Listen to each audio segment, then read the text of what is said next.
Good morning, good afternoon, happy Saturday, Sunday, Monday, whenever that you guys are watching this. It is still in this neck of the woods, DraftKings Best Ball Week. We are going to draft some absolute shippers over on DraftKings. Hope that you guys are having a great weekend.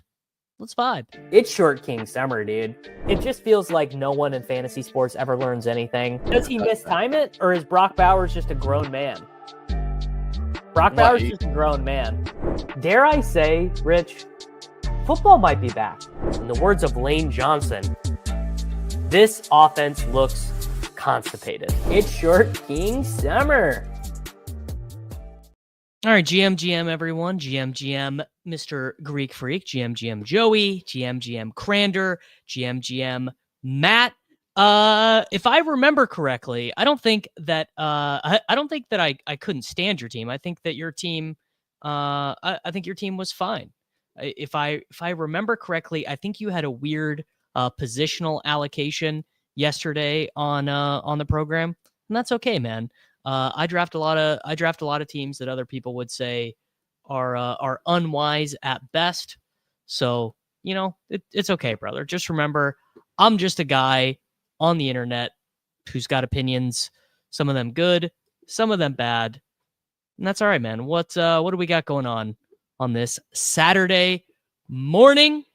Oh yeah, sorry. I did do a sneak join. I'm going to do like 3 of these though. Maybe 4, honestly. My wife is going to brunch with her friends, and we're chilling, man. We are going to have ourselves a little bit of a day here on the channel. We are 50 days away from the beginning of the 2025-26 NFL season. You do not have very long. If you were trying to make $2 million this year playing fantasy football, boys, you gotta be getting after it. You gotta be. Scotty is not going to calm down, sadly. I fear Scotty shall not be calming down. I have a Matthew Fitzpatrick bet out there. I just checked the cash out number on Matthew Fitzpatrick. It's not very good. So we're riding. Blazing Blades drafted against me in the Bulldog last night. He said that he liked my team. All right. That's what we like to hear, man. That is what we like to hear, Mr. Blades. Which one? I did 2 at the same time. I did one that was a Jayden Daniels team. All right, here we go. We are going to begin a little Influencer 101 to start the day, when we're going to begin with Jamar Chase. Sadly, maybe I try and force Joe Burrow on this team. Maybe we do that. So I was looking for a Dr. Pepper flavored bum energy before we started here. Didn't have that. Look at this, dude. This is Element sparkling electrolyte water. 1,000 milligrams of sodium, 200 milligrams of potassium, 600 milligrams of magnesium. I mean, whatever. It's fine. It's fine, right? And if I need some caffeine, of course, we got a Diet Coke lock. GM. Never catch the live shows, but appreciate the entertainment while I make an absurd amount of homemade pasta for a school fundraiser. Doing good deeds on a Saturday morning. D Ross 1507. Shout out to you, brother. What type of pasta, man? What do we got? We making cavatappi or chet? What do we got, man? Was that the 101? Ooh, yeah. I had the little Daniels Terry stack. I don't think I've done. Joseph, honestly, they're not that good, man. It tastes what you think it would taste like. A salty beverage that is also carbonated. I'm gonna be real. It's not that good. It's fine. It's I wouldn't say you gotta try it. GM Chris, GM TCD, GM. It's a great day to draft Miles Sanders. I will say, I have moved Jayden Blue down in my rankings. I think you just would have to be stubborn. Like, I think that story is probably bullshit about him being lazy or whatever, but I would say the vibes around the Cowboys backfield have mostly been negative towards Jayden Blue. Like, I don't think that, OMG Godlike says it's a great day to grab Fallen Blue. 3 gluten-free raviolis, mushroom and a white wine garlic sauce, ricotta and parm and a basic tomato, and sweet potato and a pear gorgonzola. This dude is not making, spaghetti and meatballs for everyone. Sweet potato and pear gorgonzola? Oh my God. That sounds phenomenal. No, I was not at the Foundry food court weekend. Last weekend, I was in Michigan, brother. I was at the lake last weekend. I do know about the Foundry though. Have been to the Foundry. Okay, so we have Chase. So I'm gonna do Devontae Adams, and I'm gonna take a weird one for me. I'm gonna take Jackson Smith and Jigba, who I never really take. Davis, why would you do that? Well, we do have the, we have the combinatoric data for DraftKings. They published it. Now, you can argue, is that a good thing? Was that a bad thing? But the combinatorics on the Chase teams are insane. It's like 25% have T, 22% have McBride, and like something like 10 to 15% have Harrison or Chase Brown. It's like 80% of the combos have those guys. It's incredible. So I'm backing off a little bit. Not that I don't think you should do that every time. Like, obviously, some percentage of the time, you just need to be taking T. You need to be taking Trey McBride. You need to be taking Marvin Harrison Jr. You need to be taking Chase Brown. But I think, like, I don't know, 1 out of every 5 times you get the 101, you should do something, not like, how many projected points did I really give up there? Not that many, right? Yeah, like as TCD says, even just being different by a couple ADP spots means a lot. And I didn't give up too many projected points there. Like a little bit, going Devontae Adams versus T. Higgins. I mean, you could probably even find a projection system that has those guys equal, or even one that has Adams a little bit better. But I think, like, just in general, looking at the DK 101 combos, you do want to be trying to do some funky stuff. Couldn't imagine taking a wide receiver 2 on his own team in round 2. Well, a lot of the guys here are that, right? So, depending on how you argue, Higgins, McBride, Harrison, kind of depending on how you view that. I mean, maybe the picks are just the running backs, honestly. I like Chase Brown, Breece Hall. I don't mind that. I don't mind that at all. What's the actual difference between Blue and Tootin? Well, I mean, look, to be frank, Tootin just like a much more productive rusher. Tootin also weighs what? 205, 208, 210. And Jayden Blue is much smaller than that. Bashal Tootin weighed 209, and Jayden Blue weighed 196. So a 15-pound difference between those guys. But yes, also this is so true, which is that wide receiver 2s have just very often been picked. Their ADPs have been in the second round quite often. Yeah. The difference is that no one associated with the Jacksonville Jaguars has come out and said that he is lazy. Right? So that seems like a pretty big deal.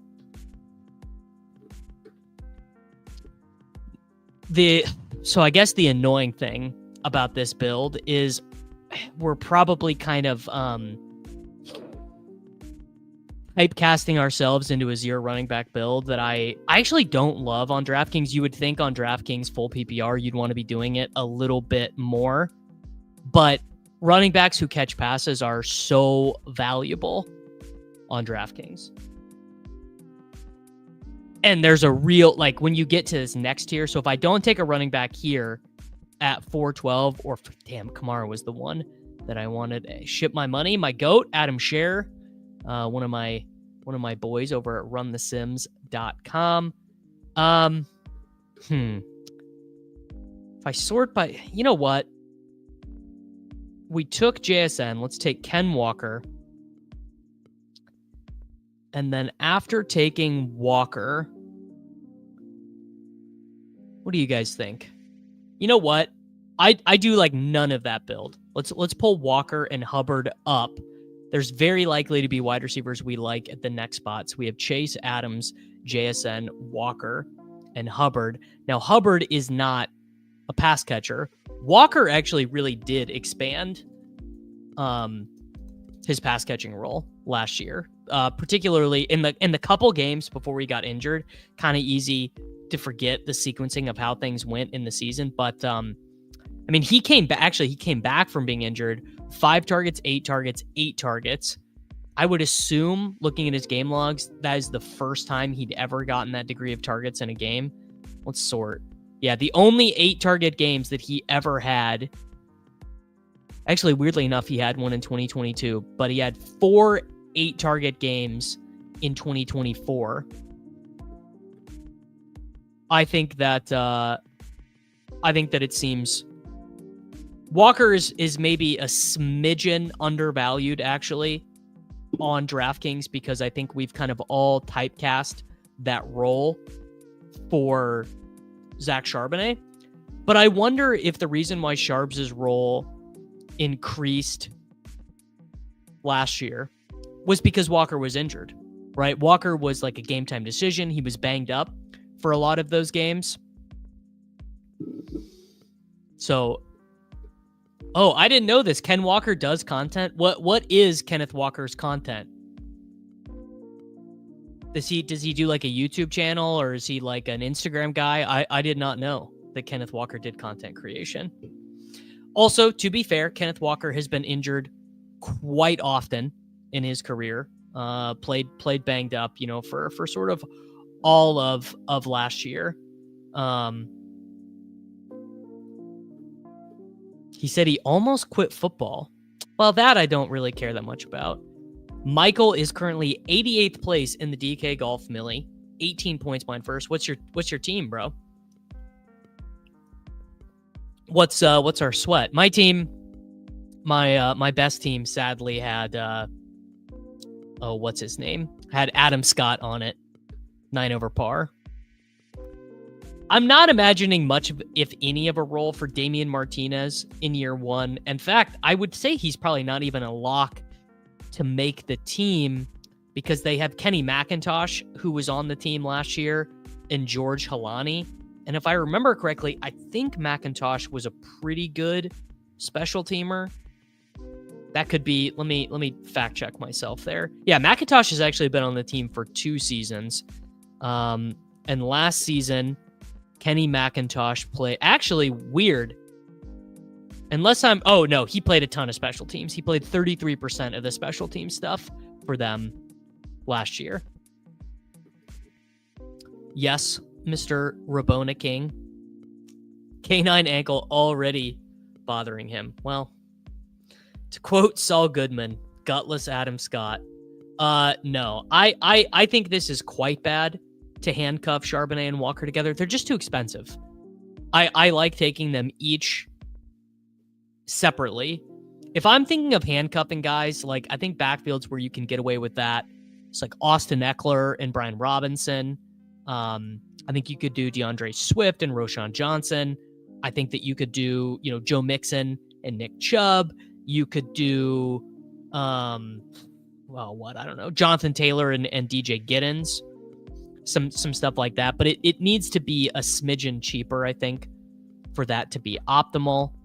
All right. I think we definitely are going to take 2 wide receivers here.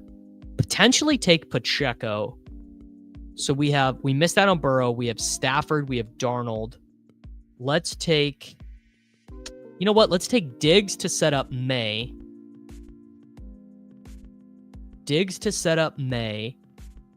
And you know what? Let's take Pacheco. I think there's like a fairly decent sized running back cliff after Isaiah Pacheco. So we have Walker, Hubbard, Jamar Chase, Devontae Adams, Jackson Smith and Jigba, Steph Diggs, and Isaiah Pacheco.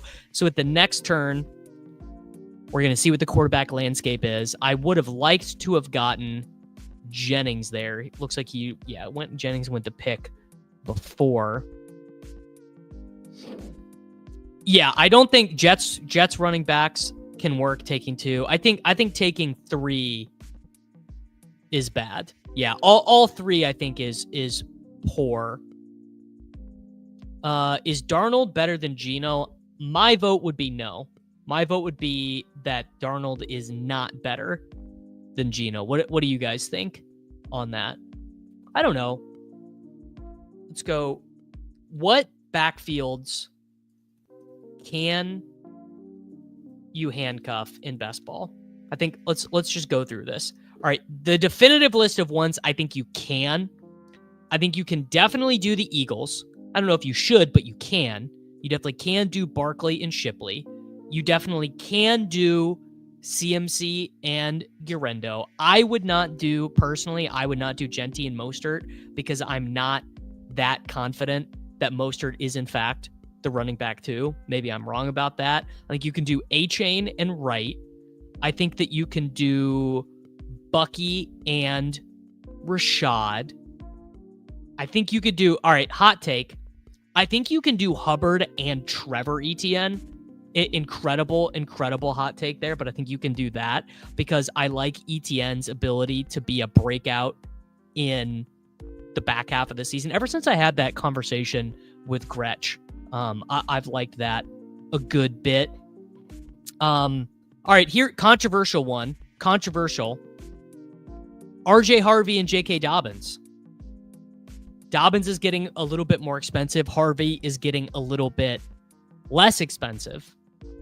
I think Harvey and the issue with Harvey and Dobbins together is you just feel so confident that like Marvin Mims and Audric Estime and Jaleel McLaughlin. Now, MacNova does make probably the best point, which is you kind of want the Mostert A-Chain thing where both running backs can get there in the same week, which is, that actually would be the Harvey Dobbins thing. So if you're thinking about guys who can get there in the same game, a super sneaky one is McCaffrey and Guerrero. Like Elijah Mitchell had a couple 20-point games a year than McCaffrey. Same week is almost never, but it happens. It definitely. Blake Watson on the balcony, ready to assassinate all the other Denver Broncos running backs. No, Dobbins is a good pass catcher. I wouldn't say Dobbins is a great pass catcher. He's fine. He did all right last year. All right, we are about up here. Not really loving any of the quarterback options. Not really loving any of the wide. I guess we could add in Hawkinson to give us another quarterback. So let's do Hawkinson here. And I wonder, I kind of want to take Ayuk here, but Purdy is going to be gone at my next pick. No, let's do Jayden Higgins, actually. And that will give us another quarterback. I really do think of, on DraftKings specifically, like pick 94 through like pick 120 is such prime quarterback range. YouTube glitch. Anytime it cuts to an ad on my phone, it just stays frozen. Have to close app and go back in. That's crazy. I've never heard of such a thing. Mixon and Chubb. You could get away with it. The issue is you're probably either way gonna get some annoying Dameon Pierce, Woody Marks, Dare Ogunbowale stuff there with Mixon and Chubb.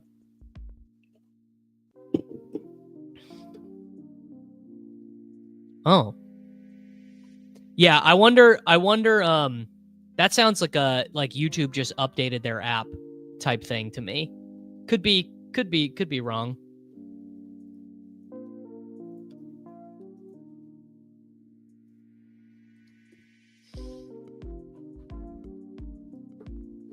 Yeah, you could do Bucky and Tucker. You could definitely get away with that one. Yeah. All right. So after 9 rounds, we have 3 running backs, 5 wide receivers, 1 tight end.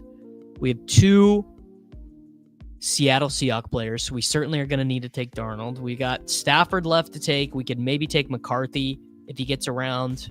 Stroud. I'll tell you what, picking at the turn on DraftKings is such a double-edged sword.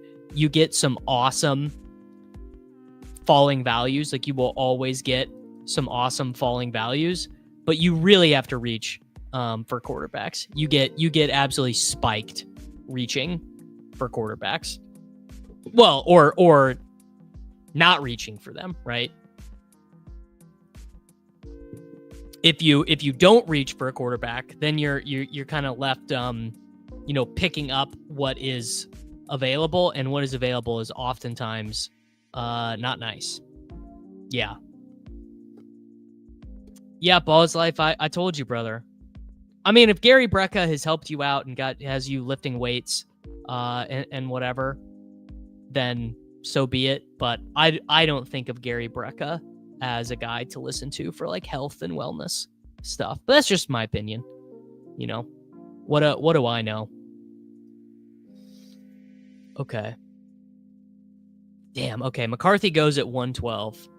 McCarthy goes at 112. For what reason? Very hard to say why McCarthy would go at 112, but he does.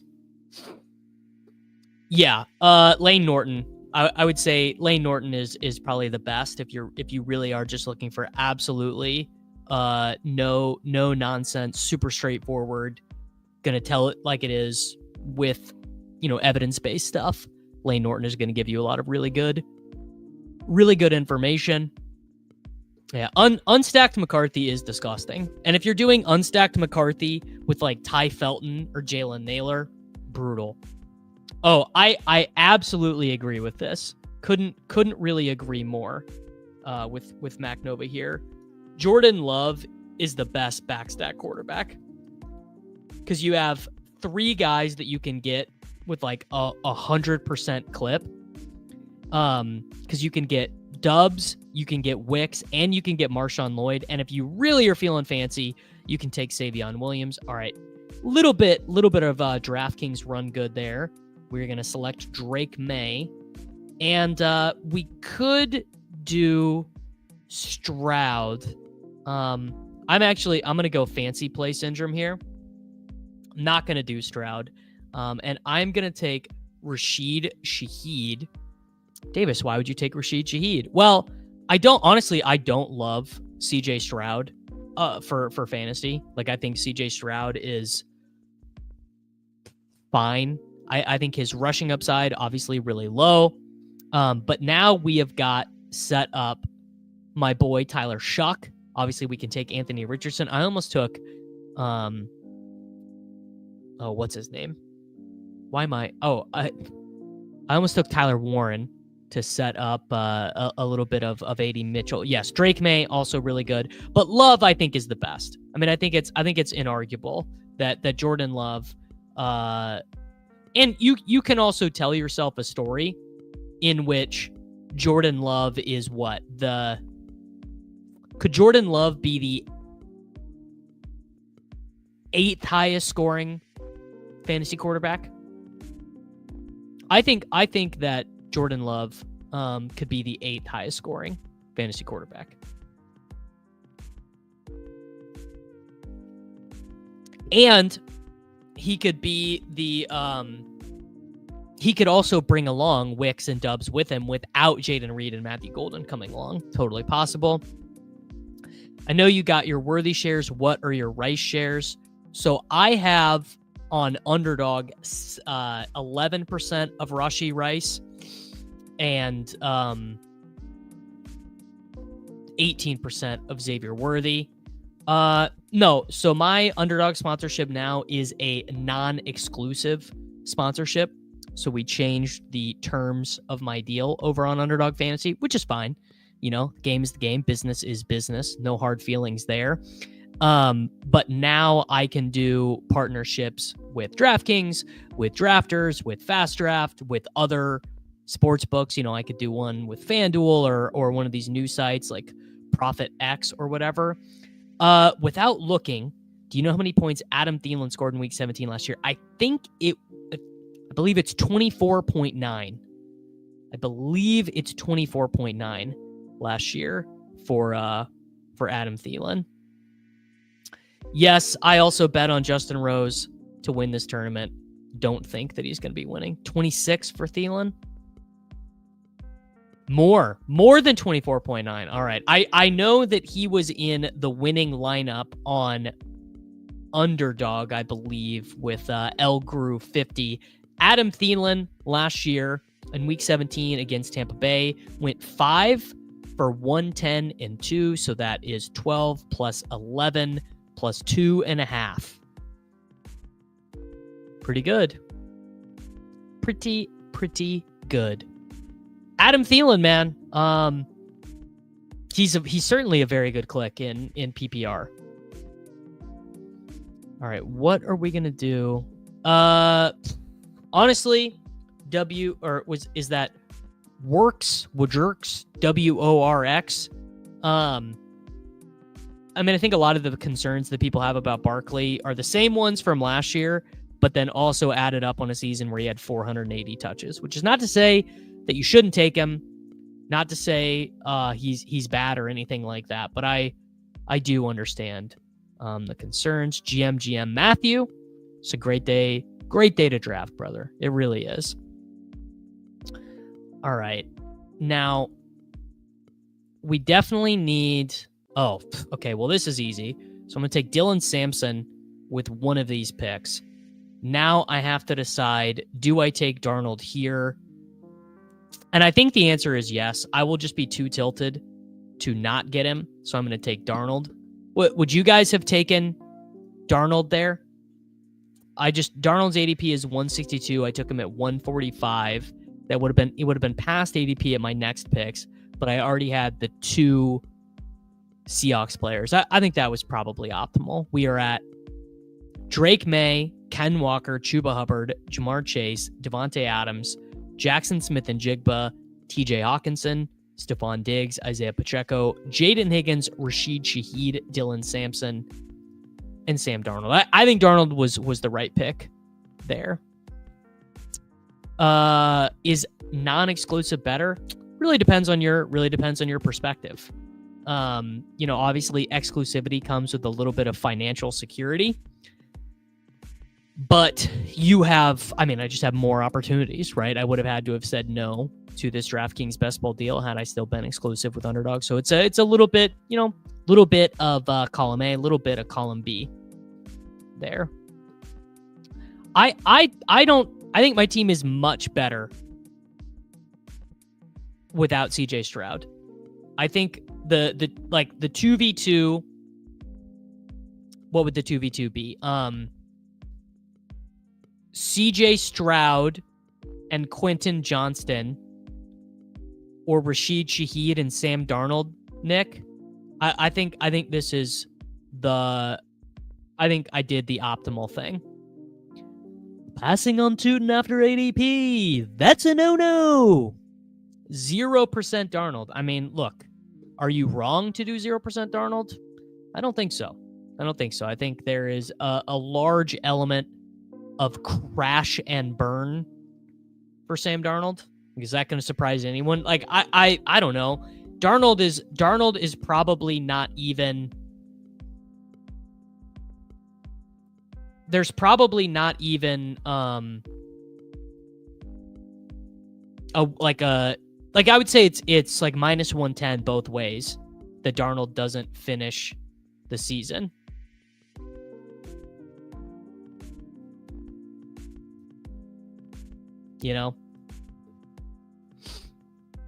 Yeah, most fraudulent 14-3 record of all time. No disrespect. Who was more okay, this is a good one. This is a really good one.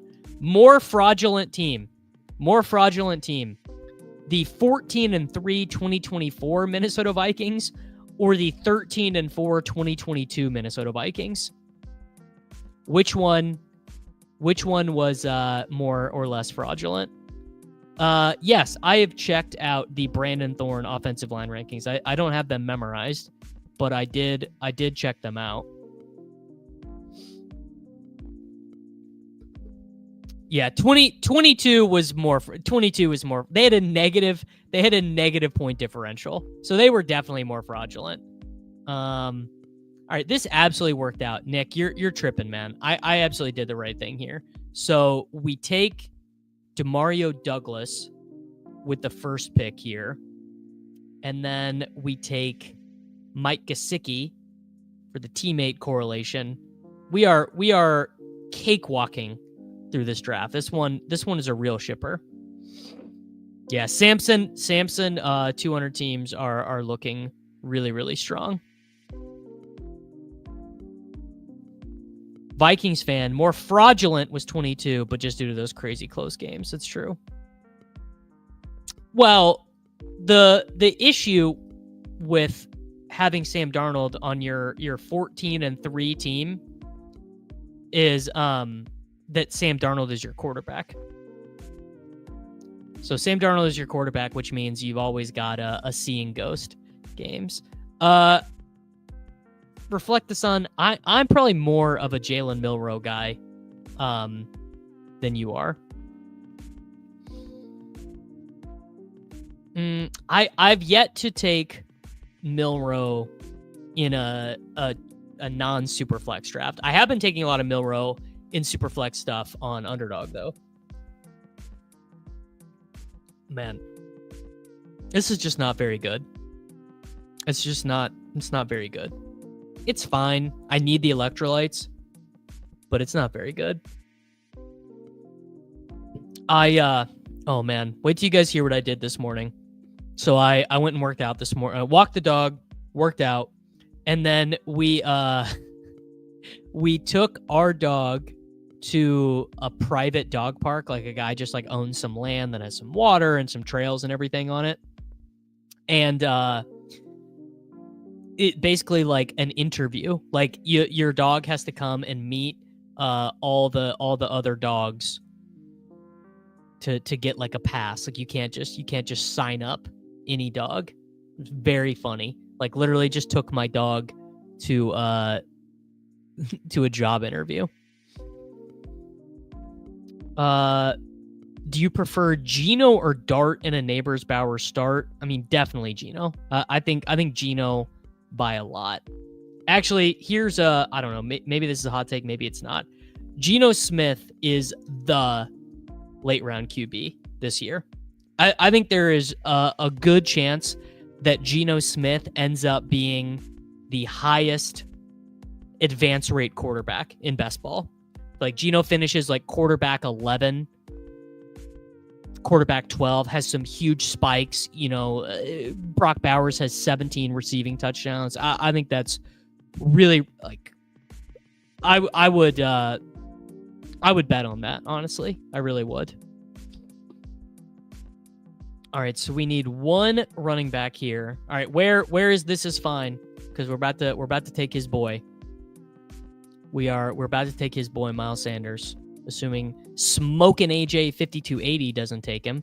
There we go, Miles Sanders, and we take ourselves a little Tyler Shuck. Was that before ADP?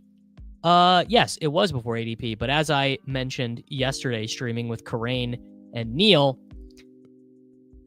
you cannot pass on the quarterback.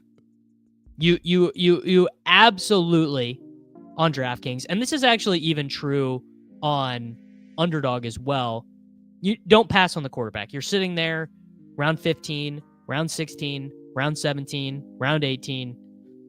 Can't pass on the quarterback, bro. The 2v2 is never worth it. It's just like, what running back or wide receiver or tight end are you so desperate for in round 17 that you can't just wait. There's no difference between Justice Hill and whoever. Woody Marks. Yeah, Tokyo Swan says he always reaches for the guy he wants. I mean, look, man, it's not a good strategy in the early rounds, in my opinion. Now, again, you're taking that from someone who did a bunch of reaching last year, but I only reached in all the absolute worst picks. If you reach for the guys you want, you'll technically be different by default. I mean, I think you should do a lot of reaching in the later rounds. Okay, bad example, big difference between Justice Hill and Marks. I don't really think there is. Like, there's a little bit of difference, but there's just not that much difference. There really isn't.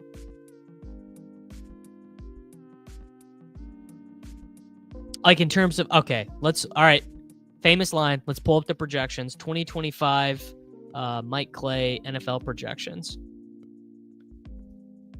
What do we think the PPR point difference is between the two? I have no idea the answer. All right, we have got the Baltimore Ravens. Justice Hill is projected for 114 points, 52 rushing attempts, 50 targets. So that's a fair amount of points, 114 points. Woody Marks. Oh, typed it in wrong. Woody Marks is projected for 20 rushes, 16 targets. So there's like an 80-point difference or whatever. But yes, I mean, obviously, Corain said it best. Everyone after round 15 is a, they're a $1 player, and the $1 players don't matter. Geno, Love, Wilson, and Dart have been my bailout stack lates. The website I was just on, this is just, you could just Google this. It's just free projections. There you go, Alexander. If you just Google Mike Clay NFL projections, it's free. I mean, I wouldn't say, like, I think Mike Clay's projections are good. Are they the greatest in the world? Is he the greatest? I mean, I wouldn't say that either. How is Adam's team? I haven't even been paying attention to him. It's probably terrible.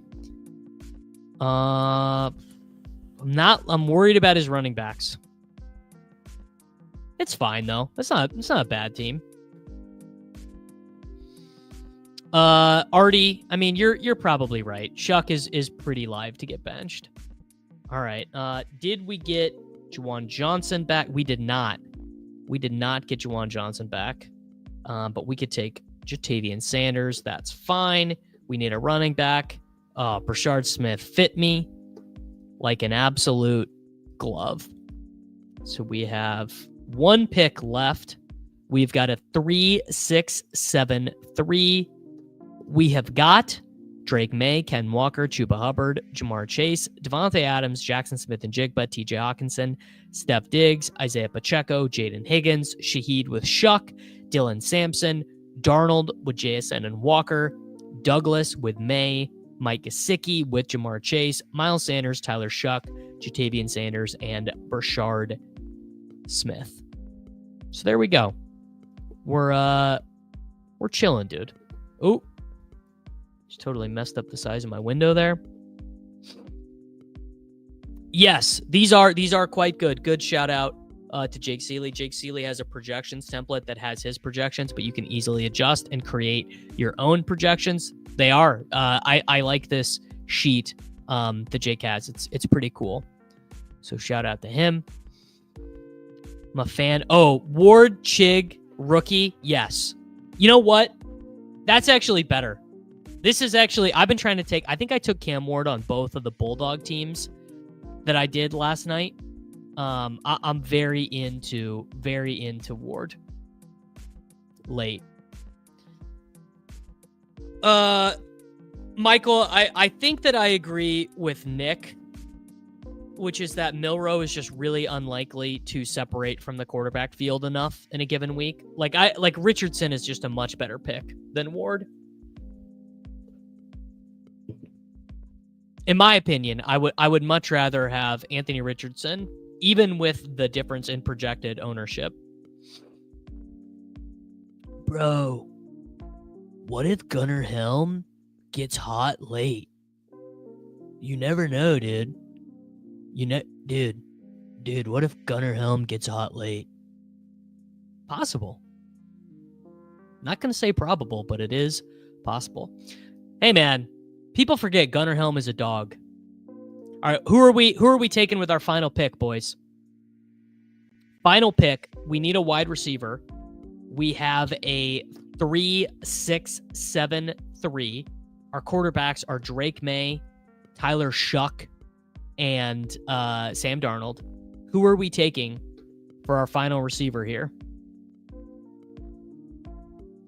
What are we doing, boys?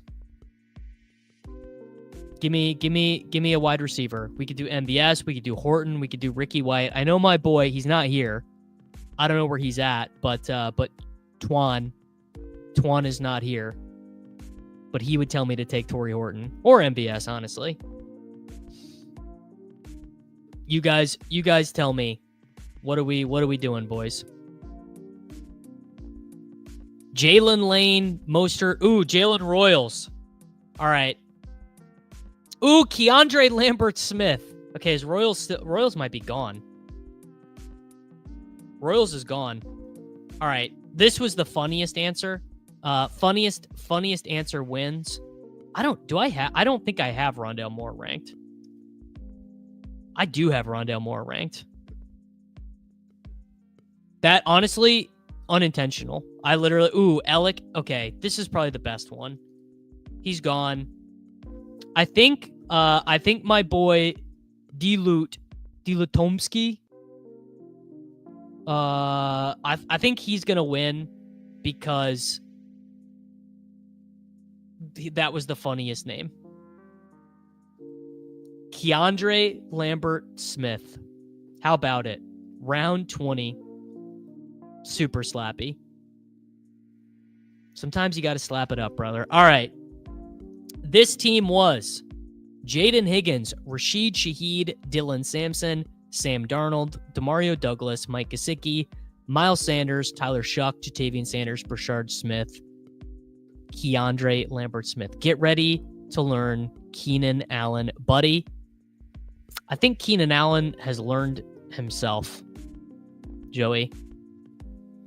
There you go.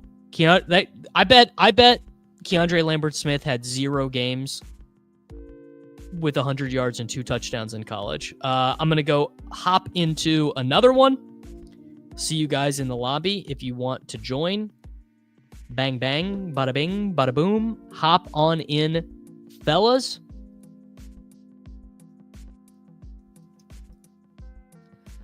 All right, got to make the old timestamp for the people watching on replay. Draft number 2 starts. This year's Brendan Rice, people are saying. All right, we gotta know. Did Keandre Lambert-Smith have any game with 100 yards and 2 touchdowns in college? Let's see if I can get College Football Reference to work without advertisements everywhere on Firefox. Keandre Lambert-Smith, 2,700 yards, 19 touchdowns. Keandre Lambert-Smith in college. There we go. He had 2. 5 for 156 and 2 against Arkansas when he was at Auburn, and 6 for 104 and 1 against the University of Louisiana Monroe. All right, there we go. KLS, baby. KLS. It was written. I don't take much Laporta, honestly. Where are you guys at on Laporta? You guys big on him? I think he's fine. I'm a little worried for Laporta that he is sort of uniquely at risk losing Ben Johnson, but maybe that's stupid. In fact, it probably is stupid. I am in so many drafts right now. There we go. All right, we're picking at the turn this time. So we're picking on the opposite side of the board this time. Hey, he can catch deep balls. How long did it take you before you started getting sponsorships, and how did that work out? Well, I was sort of in a unique position in fantasy football that when I got let go from my old job, I already knew a lot of people at Underdog. I knew a lot of people at DraftKings. I knew a lot of people in fantasy football. So I was able to get some sponsorships pretty early on. But it's certainly been a learning process. You know, there's a lot of stuff about YouTube that I didn't know. Got a lot of really good advice, obviously, from like Peter Overzet and those guys early on. But it definitely took a while. Here we go. Not So Narrowcast, a small YouTube channel. Just uploaded a couple new best ball videos, DraftKings live draft. And guys, I'm overweight and underweight. Here you go, man. Not So Narrowcast.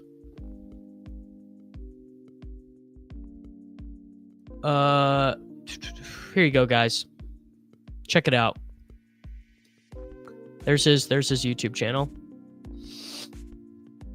How'd you know Liam? He had a channel before you, right? I mean, I just knew Liam how I knew all those guys. Like, I just knew Liam from being on, I guess, really just being on Twitter. You know, is how I knew Liam. Yeah, Liam started a YouTube channel after he won Best Ball Mania, right? I think that is correct. Might have been a year after that. He might have taken some time. All right, we are up at the 1.12. I'm going to take Amon-Ra St. Brown, and I'm going to take Brock Bowers. I'm going to pull Bowers up to the turn, actually. There should be some running backs available for us a little bit easier on this right side of the board. Who is the third wide receiver on the Saints? Brandon Cooks. Bet you didn't know he was still in the NFL. Yeah, I expect week 1, 32% of the time they run 11 personnel. I expect Brandon Cooks to be the third guy. I think he'll probably rotate with Bub Means and Cedric Wilson Jr. There you go. Another one. Wheel Route Fantasy Football. Wheel Route Fantasy Football. Give the dude a little love over there. There's the link to his website. You guys can check that out. Cooks means Bub Wilson can't battle to watch. I don't know. Guys, answer me this. Answer me this question. How are you supposed to not have 30% of Brock Bowers on DraftKings? I don't really see any way to exit these drafts without a ton of, just an absolute ton of Brock Bowers. I'm still a slappy for Kirk Merritt because he plays in the USFL. Kirk Merritt converted a running back in the USFL. Let's see. Last year, Kirk Merritt, how many stats did he have? 2024 season, 2025 regular season, 32 rushing attempts, 113 yards, 1 rushing touchdown, 13 receptions, 124 yards for our boy Kirk Merritt. If the wide receiver 3 in New Orleans is who you need, I am in big trouble. Wow. Absolute facts here from Kevin Tompkins. Real slappies slap it up for Lynn Bowden. Never a truer word hath been spoken than this. Truly. I absolutely adored Lynn Bowden. Yeah, honestly, he just kind of was at the wrong time. I'm gonna do this at some point this week. I'm gonna film a YouTube short, and it's gonna be me bench pressing 225, and I'm gonna edit it, and it's gonna be like, just bench 225. I feel like drafting Josh Jacobs at the 16th overall or something. But it's a funny idea for a YouTube short, I think. Real slappy slap it up for Jacob Cowing. I'm saying, bro. Jacob Cowing was a good player at University of Texas. San Antonio, the Roadrunners. The anti-slap general. You big, must be Michigan, brother. I was just in Michigan for this last week. GM Holler. How we doing, brother? Hope you're having a good day. Davis, do you believe in your ranking? I do. I will be selecting Xavier Worthy with this pick, and then I will be selecting Kyron Williams with this pick. Kyron Williams, Amon-Ra St. Brown, Xavier Worthy, Brock Bowers.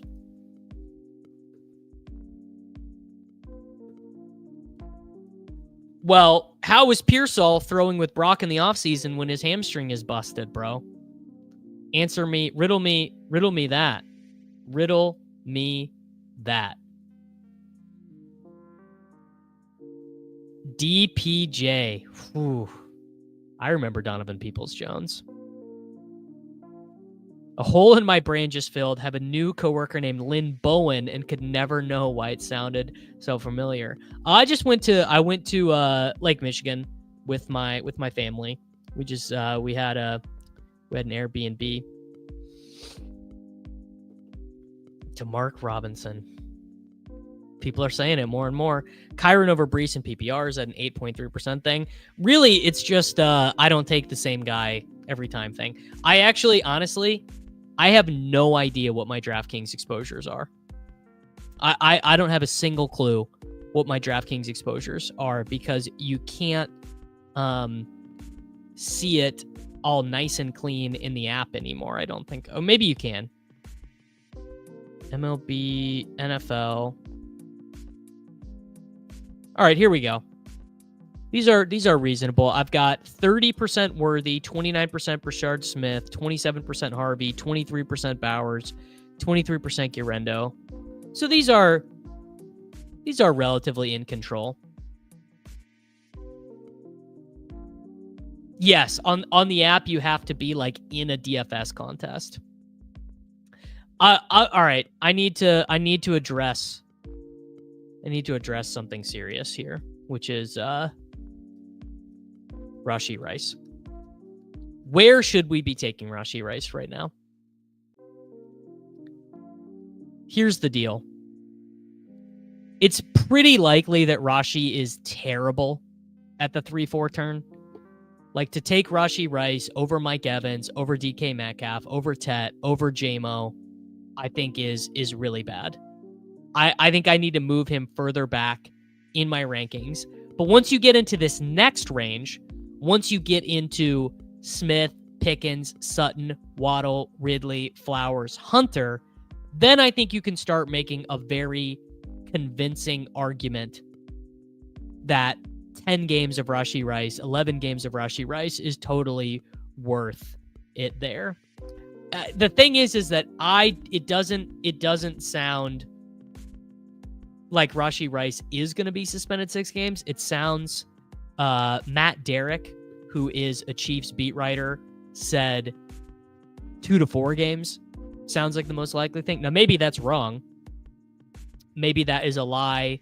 If I was a betting man, I would bet 4 games. If I was a betting man, I would say 4 games. That just sounds most directionally accurate to me. And I also wonder if the NFL or the Chiefs themselves got wind that the NFL was willing to do a 4-game suspension if he took a plea deal, and that's why he took a plea deal. I'm just thinking out loud, but that is what I'm thinking. Davis, where do you find your exposure in the DK app? So I think you have to be in another best ball contest. I just happen to be in a Major League Baseball best ball contest, but you just have to go to the best ball tab and just click view player exposure. Yeah, I have Worthy ranked well ahead of Rice. I think Worthy is a clear mid third round pick now. All right. We were about to pick at pick 60. I guess if I have not done a market readjustment to my DraftKings rankings. All right, we're gonna do James Conner, and then we're gonna do Chris Godwin. That was an 8.3% thing. That was me trying to be a little bit more balanced there. Yeah, I think that's right where I have Worthy, 33rd overall. Alec Pierce had more scrimmage yards than Worthy last year. Well, sometimes the truth is unfortunate.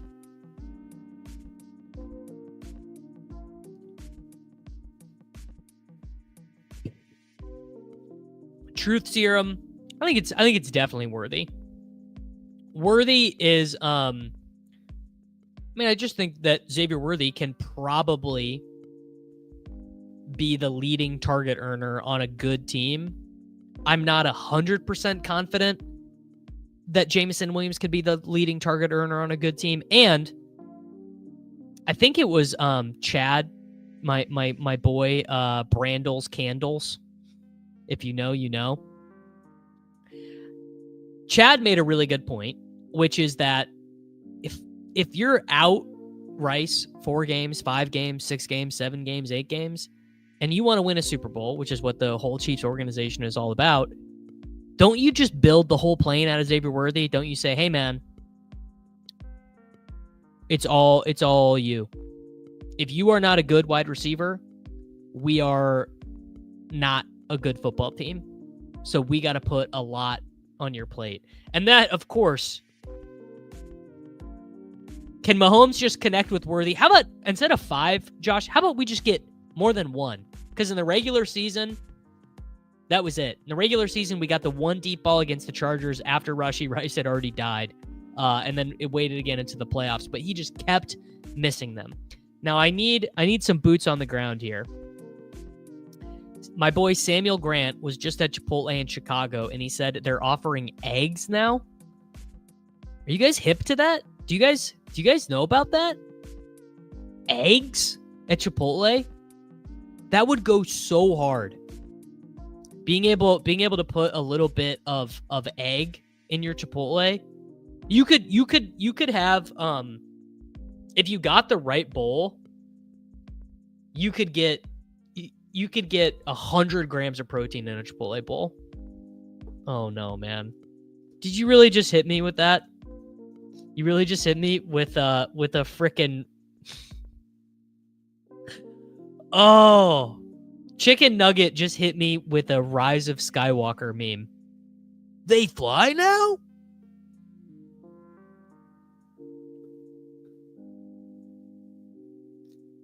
Okay, Samuel, what was the order? Hit me with the order. Like, are you what are we doing, rice and eggs? Hit me with what your Chipotle order is with eggs in it.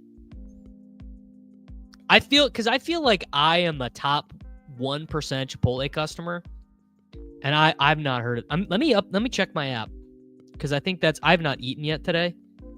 Doing a little mini fast, and I think that I think you guys just convinced me for what I'm gonna eat when I get off here. By the way, do you guys know about this? About the summer of extras? I can't. You're getting like lots of oh man. All right, this is a podium pick on Golden here. So we got a podium pick on Golden. Now we have to ask ourselves, do we want Baker Mayfield? Because Mahomes is gone. Goff, we can maybe get at the next turn. Geno, Love. Actually, I'm gonna take Pollard and just say I don't care about quarterback, and we'll figure it out later. I think there's a big drop. There's a huge drop off actually after Pollard goes. They said it was a test kitchen. Okay. Double rice. That's crazy. No beans. Also crazy. Chicken, eggs, hot sauce. Fajita veg. No eggs. He said it was a test kitchen. Okay. I'm checking I'm checking the menu right now.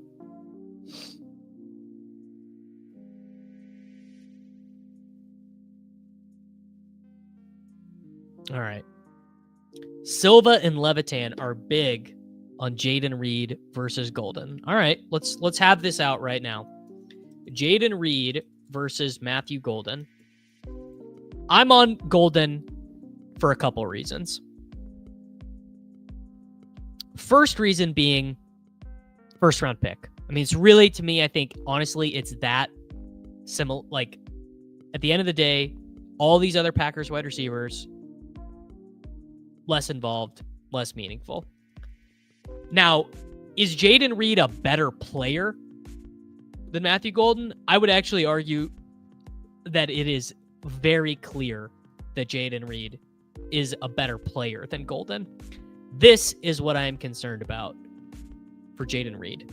You've got Jayden Reed 0 games for the Packers last year with over 80% of the snaps.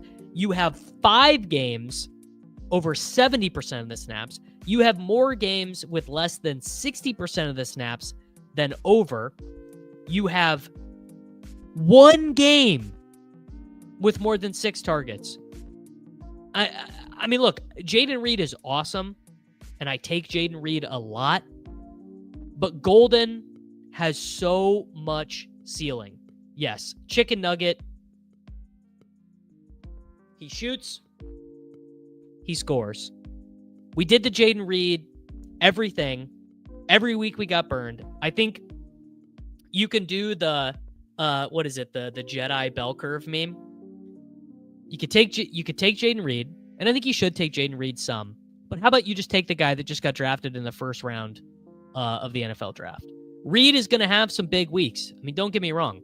I think it's obvious that Jayden Reed is going to have some big weeks. But Golden, I mean, I think Golden's got a better floor. I think he's got similar ceilings.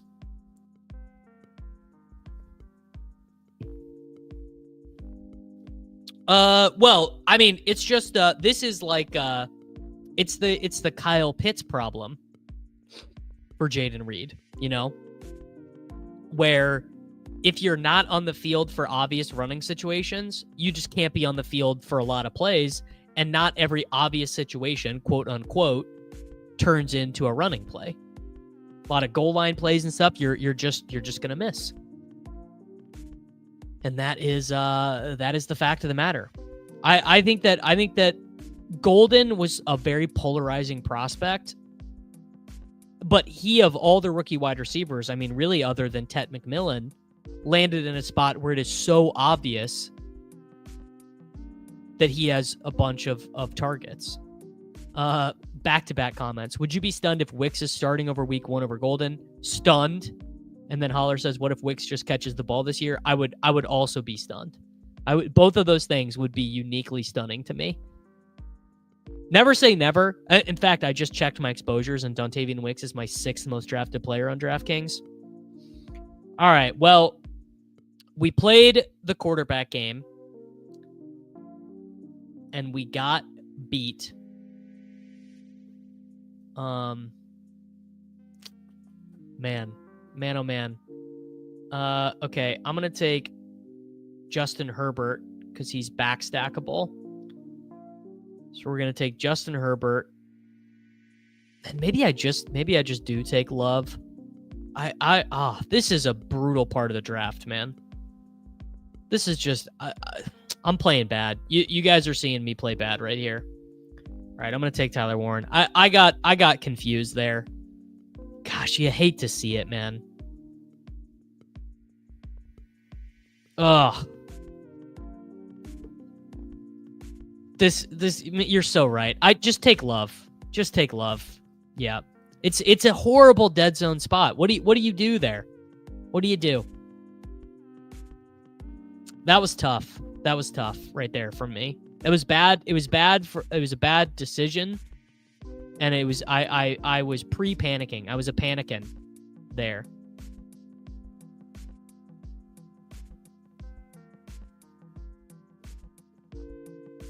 Hey, thank you, Wilby. Very excited, man. I'm super, super pumped about it. Do we take Richardson on this one? Do we take Richardson and Jones? Get super unique? It's always possible. You never know. Oh, Trey Harris is definitely a riser.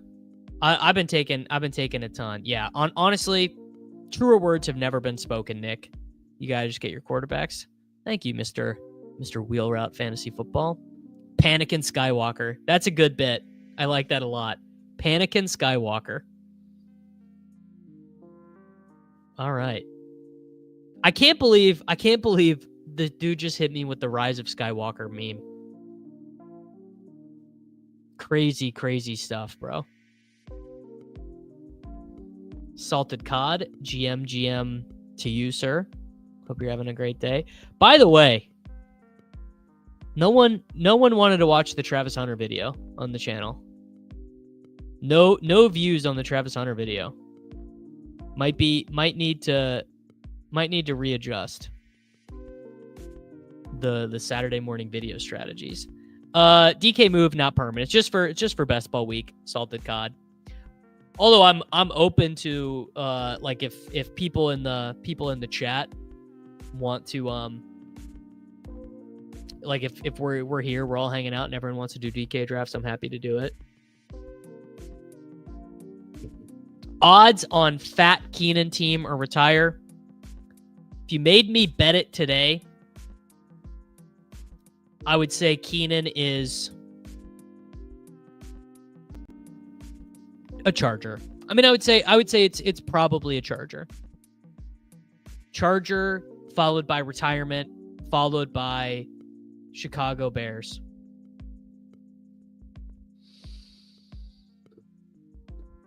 If Buck is in the video, I'm good.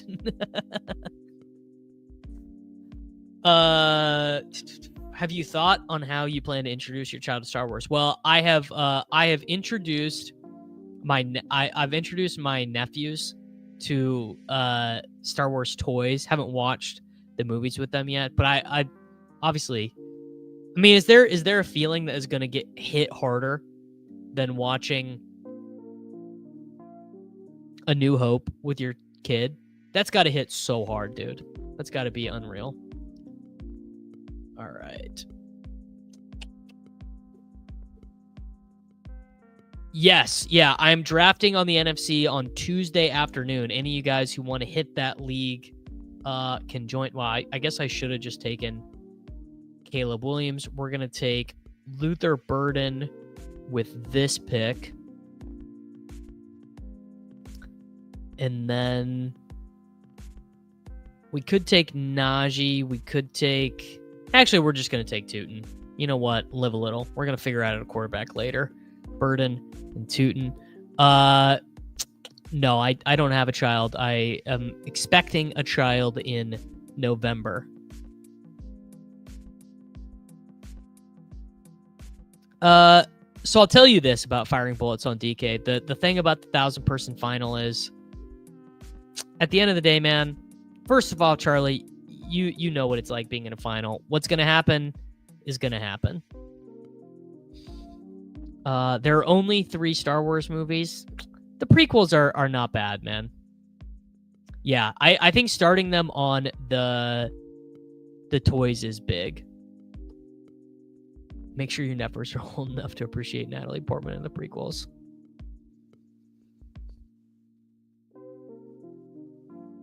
Oh, I would love for the people on Twitter to come get in the draft. That would be sick. I'm more than happy to welcome the people over on the. In fact, I should quote tweet that one right now. How many days ago did I tweet that?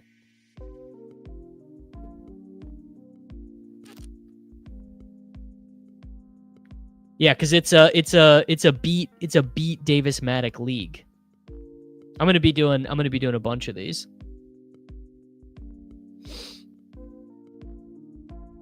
Oh yeah, Legos.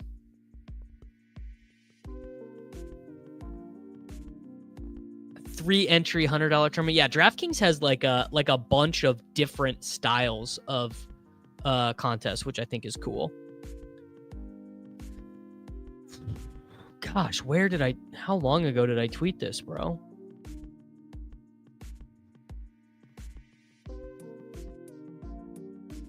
All right, I'm probably not going to find... Oh, here we go.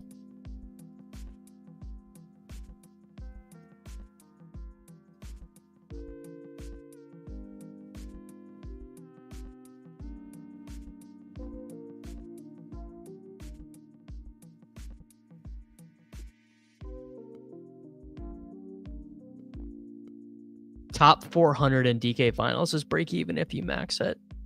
Okay. Man, yeah. 5th round Hurts is going to be a super high advance rate. What's going to be the highest advance rate in the first 5 rounds? I think Kamara on DraftKings could be a giant one. The prequels are unironically a terrific lesson in political theory. Absolutely. Absolutely. Did Geno Smith go on this one? No, Geno's still on the board. Wow, Cam Ward went at 131. Your quarterbacks are never safe. Highest advance rate, Bowers. Okay, all right. Everyone put your guess in. Put your guess in right now. Who is the highest advance rate player in 2025 best ball? Just highest advance rate period. First round, second round, 18th round. Put it in. Highest advance rate player. Who will be the player that advances the most amount of teams in best ball in 2025? I think there's a lot of candidates, good people on both sides.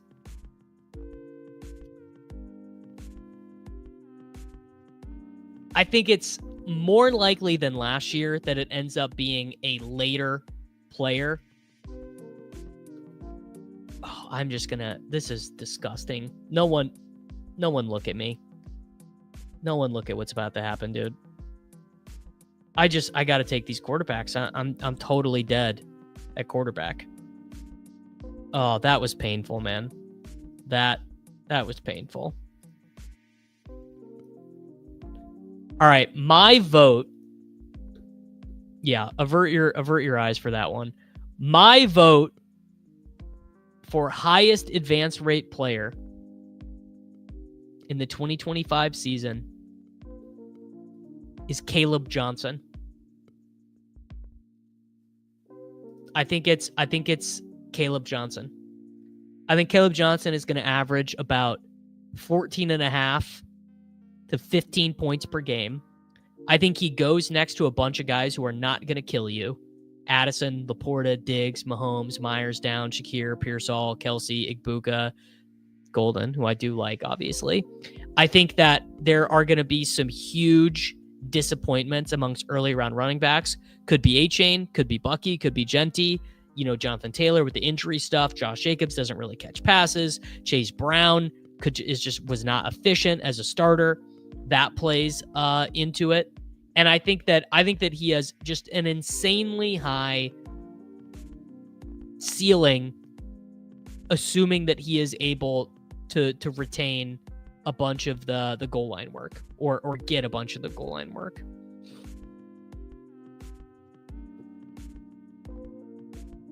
That's my answer right now. I reserve the right to change my mind, but that is my guess right now. I actually think Breece Hall is a fantastic guess. Also, joking. Yeah, you guys are making some good points. Maybe I need to think about it a little bit more. It's probably good advice in general, just to think, Davis. Just take a second, think before you say something crazy. I don't think I soured on Jayden Blue, but I am thinking about it. I'll tell you guys this, because we're on stream and we're an hour and 14 minutes in. I had someone who would know a little bit more information than the public send me a private direct message about Jayden Blue and said that he has heard similar things about Jayden Blue, not from this guy on the radio or whatever, but that he has had information sent back to him about Jayden Blue as as a an attitude guy, as it were.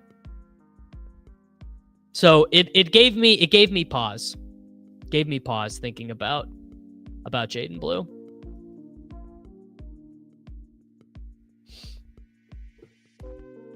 That's all.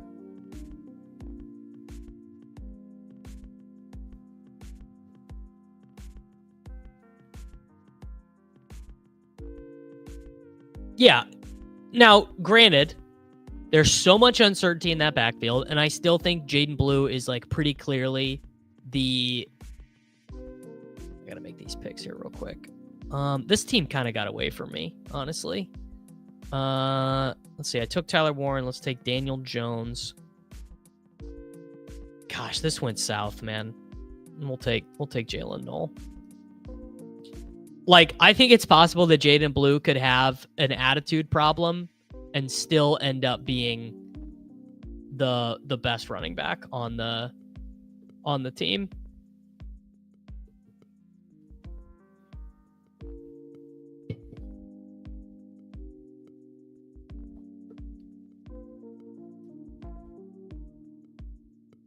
Yeah, and I think Zeus obviously makes a great point here, which is that Blue is like definitely going to fall in the 180s. He's a good pick. Brian Robinson Jr. guess, huh? All right. I don't think Judkins is going to get released. And if he does get released, no other NFL team is going to sign him either.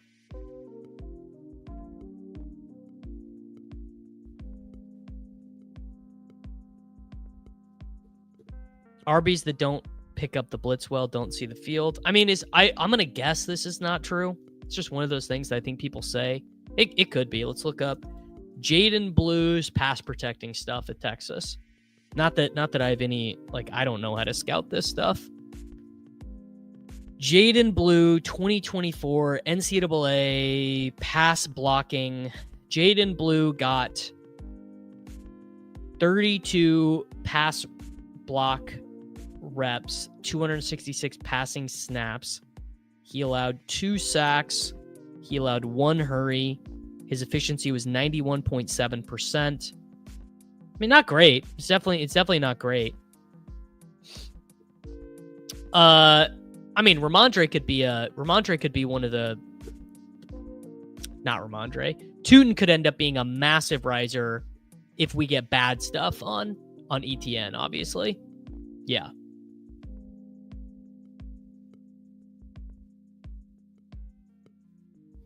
You know, that's how she goes.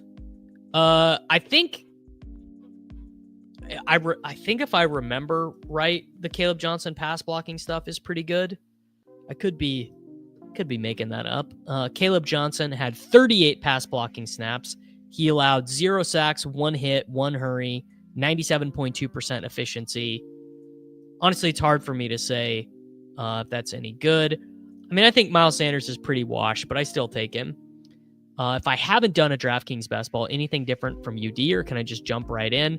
I mean, you definitely need to know that it's full PPR, so that is a pretty big difference instead of half PPR. There's 2 extra roster spots, so you have 20 rounds instead of 18 rounds. Let's take... Oh, Giddens went. Sure, let's take 80 Mitchell. And we need a tight end. Gosh, all the tight ends... Oh, no, I just had Mitch typed in. Let's do Theo Johnson. Sure. All right, there we go. Yeah, Burden at 140, huge win. Yes, I did get your IDSC money. I think we probably will do that. JK, yes, I think Dobbins will be a big advance rate guy. Very good point there. Phil Maffa. Yeah, Phil Maffa, not the worst pick of all time. Yeah, no doubt about that. I wonder if the Beat Davis-Matic League has been filled.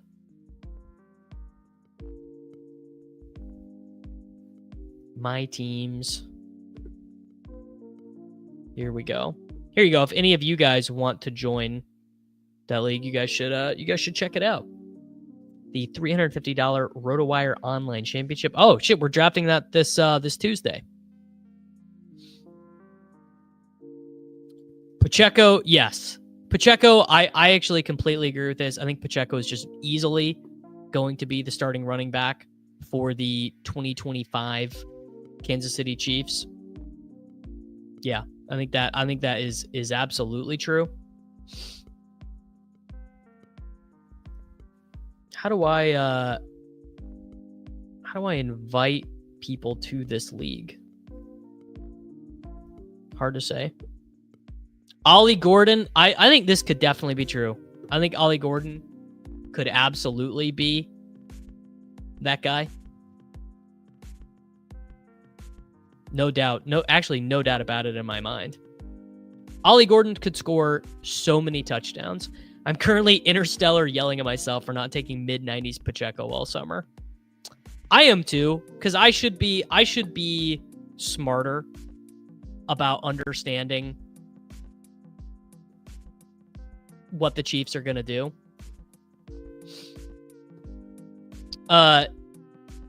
Mr. Baby Troop, there are some pretty good videos on this channel with Pat Carrain and Neil Orfield and JJ Zachariason about some more specific DraftKings best ball strategy that you might find interesting. Can you explain what happened to Ollie Gordon last season? Best I can tell, and take that for what it is worth. I really don't know. Oklahoma State went from being a very good team in 2023 to one of the worst teams in 2024. He also got a DUI in the intermediate area. But in 2023, Oklahoma State went 10-4. They had a positive point differential. They got as high as 15th in the AP poll. They got as high as 15 in the college football poll. That was with and their simple rating system was up to 6.5. Their strength of schedule was pretty low. Then in 2024, they went 3-9. They played three different quarterbacks. Their quarterback averaged 7.1 YPA, which is awful. Very, very tough stuff for the team.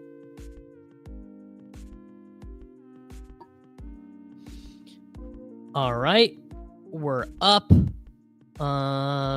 know what? I will take them. Actually, you know what? I'm going to take Jalen Royals because I just am a little bit light there.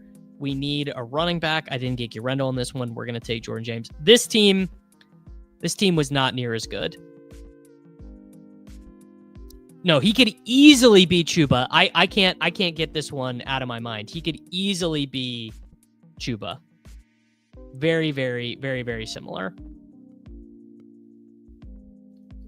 Yeah, I took so much Ollie in the big board. All right, this team was not near as good. We have Justin Herbert, Kyron Williams, James Conner, Amon-Ra St. Brown, Xavier Worthy, Chris Godwin, Brock Bowers, Matthew Golden, Tony Pollard, Tyler Warren, Luther Burden, Byshell Tootin, Aaron Rodgers, Jalen Wright, Daniel Jones, Jalen Knoll, A.D. Mitchell, Theo Johnson, Jalen Royals, and Jordan James, a 3-6-8-3. Where did I make the mistakes on this team? Pretty clearly. Should have just taken a quarterback where I took Pollard. Should have just taken a quarterback where I took Tyler Warren. Or at the very least, have just taken a quarterback where I took Tootin. That is the name of the game. Yeah, you do have to force your stacks, man. You gotta force them. All right, let's go do another one. Head back into the lobby. 16 games. Best ball, $20 to enter. 30-second fast, and ship it. The Davis Maddock YouTube channel is made possible by viewers like you. Every subscriber, memby, and super chat goes to ensuring Davis doesn't have to work at State Farm. Thank you. All right, there we go.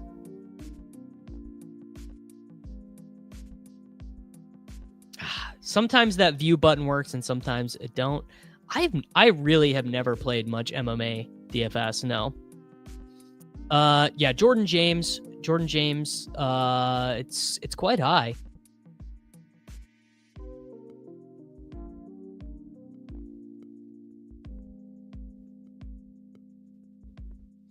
I have enjoyed definitely drafting on.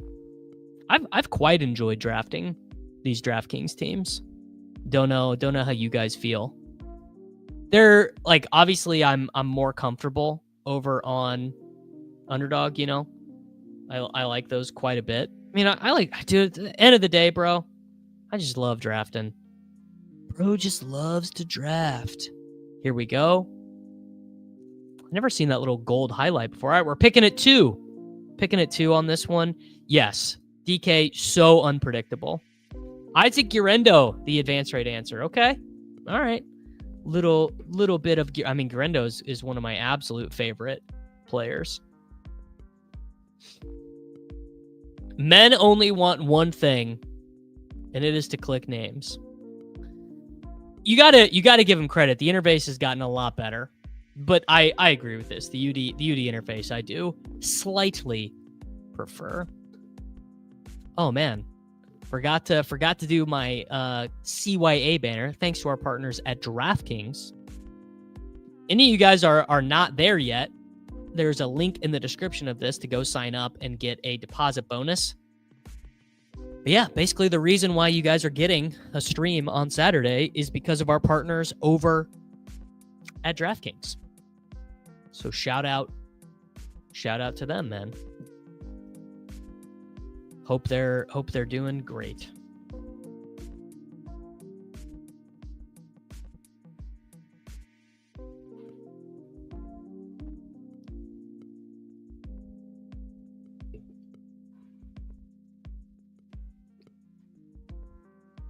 Oh yeah, I do FFPC. Justin Jefferson, bang, got him. I pick 2. No, it's not code. It's not code. I did ask them to use code Slappy, but they said no. Code Matic is good. Yeah, I think they're working on this actually at doing some prettier screenshots. That is what I've heard. Use code Cabal. I have to have something going that's code Slappy. Like we gotta get, I don't know, Diet Coke sponsorship or something. God, imagine. Please. Maybe golf balls. I believe the bonus is a certain number of best ball tickets. I'm honestly not sure. The offer is in the description of this video. It's copy and pasted in the description of this video.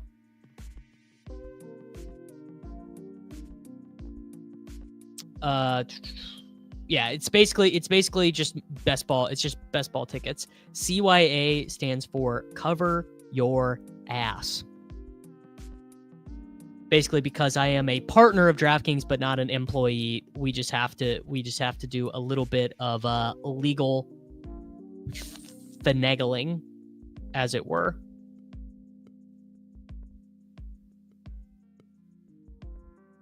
But yeah, shout out to DraftKings, man. They really did do it right for Best Ball Week, man. They got a bunch of you know, the influencers and the people, and they help them out, which I guess you have to do.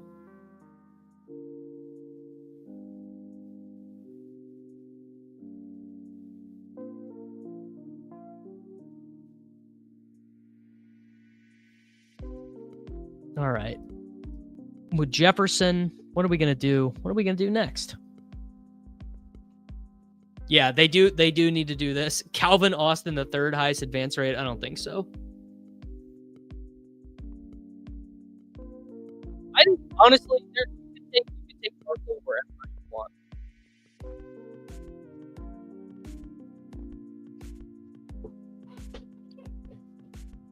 Like Barkley is a fine first round pick anywhere. The top advance rate player is CMC. Are you an extinction event denier, bro?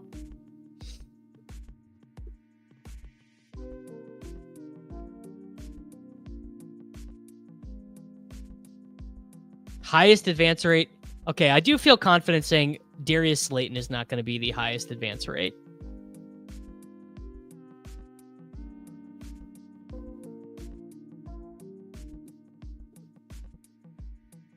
Yeah, it's going to be a mid-round rookie. You know, it's going to be a mid-round rookie, man. It's going to be Caleb Johnson. It's going to be a Emeka Egbuka. It's going to be Matthew Golden. It's going to be one of these guys. It's definitely not going to be Brashard Smith. What if it's Travis Hunter, bro?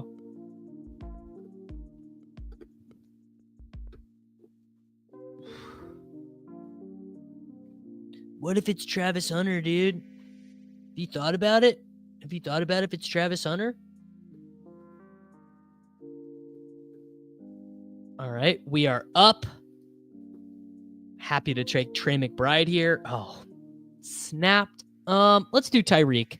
A little bit light on those Tyreek. Don't you know he's so fast? It could be Travis Hunter, Love Stars. Could easily be. Twan, you missed a Sam Darnold stack where we had to decide between Torrey Horton, Marquez Valdes-Scantling, or Ricky White, brother. Adam wants to see me win. Draft more St. Brown Neighbors combos. That combo is not really available all that often. I don't think it is available all that often. Let's take Chase Brown. This is a 2024 ass team. Chase Brown, Justin Jefferson, Tyreek Hill. Smashing it.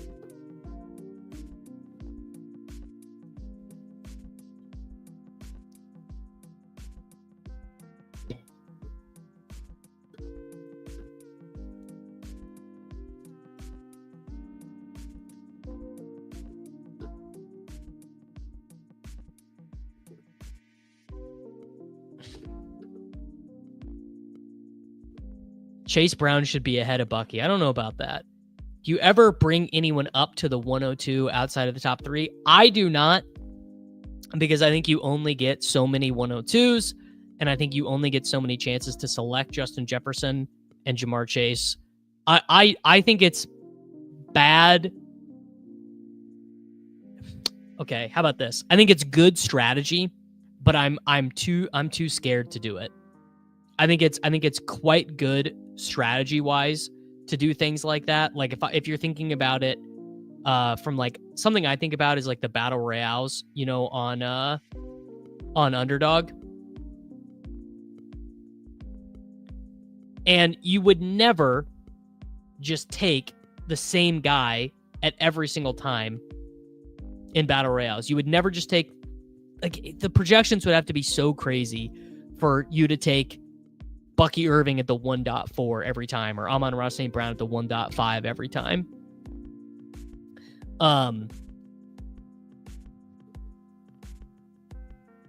But you only have so many opportunities to draft the absolute best guys that I don't think it makes a ton of sense. And I could be wrong. Could absolutely be wrong. I mean, look, I've been wrong about a lot of things, and I will continue to be wrong about a lot of things.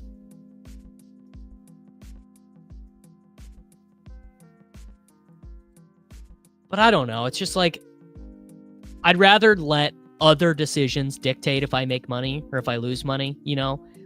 Like decisions where I have a chance to be correct. Like, I could definitely be correct that Breece Hall was a better pick than Kyren. It's pretty unlikely that I'm going to be logically correct that Amon-Ra St. Brown is better than Brian Thomas Jr. That's just going to be randomness.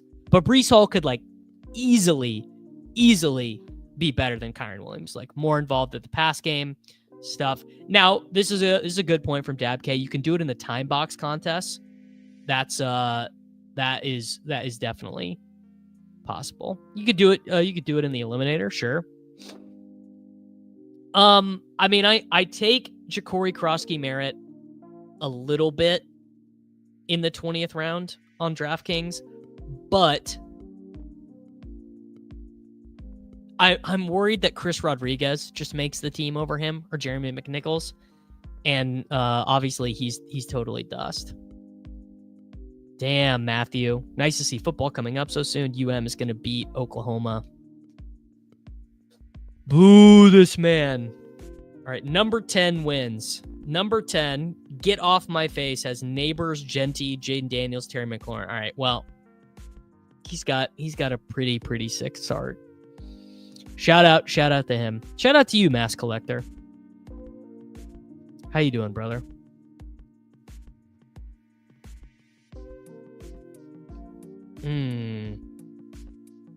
All wide receivers in the queue here. I think we just ship. Do we take DK Metcalf? Do we take Alvin Kamara? I think I'm going to take Metcalf. I am so light on DK Metcalf. DK Metcalf is just the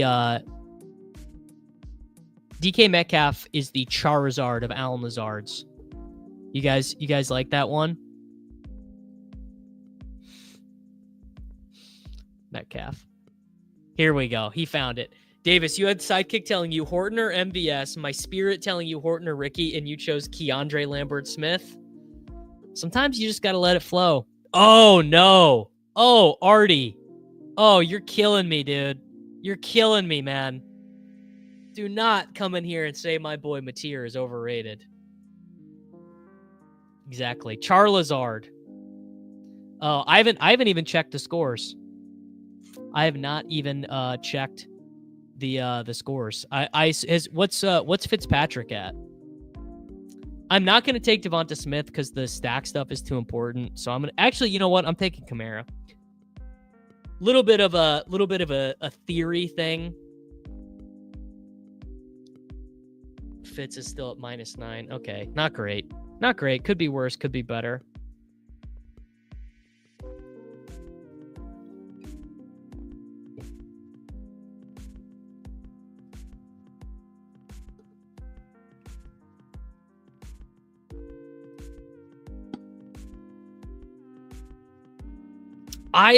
Man, we're diversifying a little bit, brother. We're diversifying a little bit out here. I also really like Kamara. Just saw Reynolds 193 in eliminator. GM, my boy, Fantasy Football Garage. How are we doing today, brother? You having a good one? I feel like the DK A-Rod stack is slightly underrated. Well, I'll tell you why it's underrated. Is that Rodgers is the cheapest quarterback who's guaranteed to start 17 games with health. Like if you look at all these quarterbacks who's guaranteed to start 17 games, you get to Rodgers and then it's a huge drop off. And so the last guy of that tier, I think, is undervalued. Gosh, Scotty in the lead at 13 under. Well, Kamara is a really good pick on DraftKings. I mean, there's just no arguing it, right? Like, how can you like at this price on DraftKings? He just is an awesome pick. I think you got to just be real with yourself. You got to be real, even if you're a slappy like me. I think you got to just be so real about it and just say you got to be taking Kamara. And I think totally same thing, Geno and Darnold. Let's just, you know what? Let's go back to the projections. Let's pull up my boy, Mike Clay. Let's look at Alvin Kamara. Wow, today I learned there's another player named Kamara. Multiple other players named Kamara. Goodness gracious. Alvin Kamara. Here we go. Mr. Clay has Alvin Kamara for 218 rushes, 923 yards, 6 rushing touchdowns, 94 targets, 71 receptions, 572 yards, and 2 touchdowns. That's not even a crazy season. It's really not. Like in the realm of Kamara seasons, that is very normal. And that is him undervalued by like 20 spots on DraftKings. Go. What are these sheets? Always been a fan of Mike Clay's work. Me too. There's the link right there, brother. Now, yes, General Blue, he is right. You've changed a lot. You do like a ton. I don't like a ton of olds, but General Blue, what I will tell you is that it was very hard for me last year to be so bad, to have such bad teams. So I am trying to be a little bit more intellectually rigorous about how I draft my teams. A little bit more serious, as it were, not just taking Xavier Worthy every time, you know. And don't get me wrong, like I really did get some stuff right last year. Rashee Rice obviously would have been, you know, one of the biggest hits. Chase Brown was a huge hit. Bucky Irving was a nice hit. All that stuff. Some of my misses, I feel like, were just like bad luck. Like Dontavian Wicks did legitimately break out. He just couldn't catch any passes, you know. But nothing at the end of the day was going to make up fading Saquon Barkley, Derrick Henry, and Alvin Kamara. There's just nothing. And even JT, man, and even JT, who I liked. I think maybe, honestly, I can't even remember. All right, we're back up in one pick. We have 2 running backs, 3 wide receivers.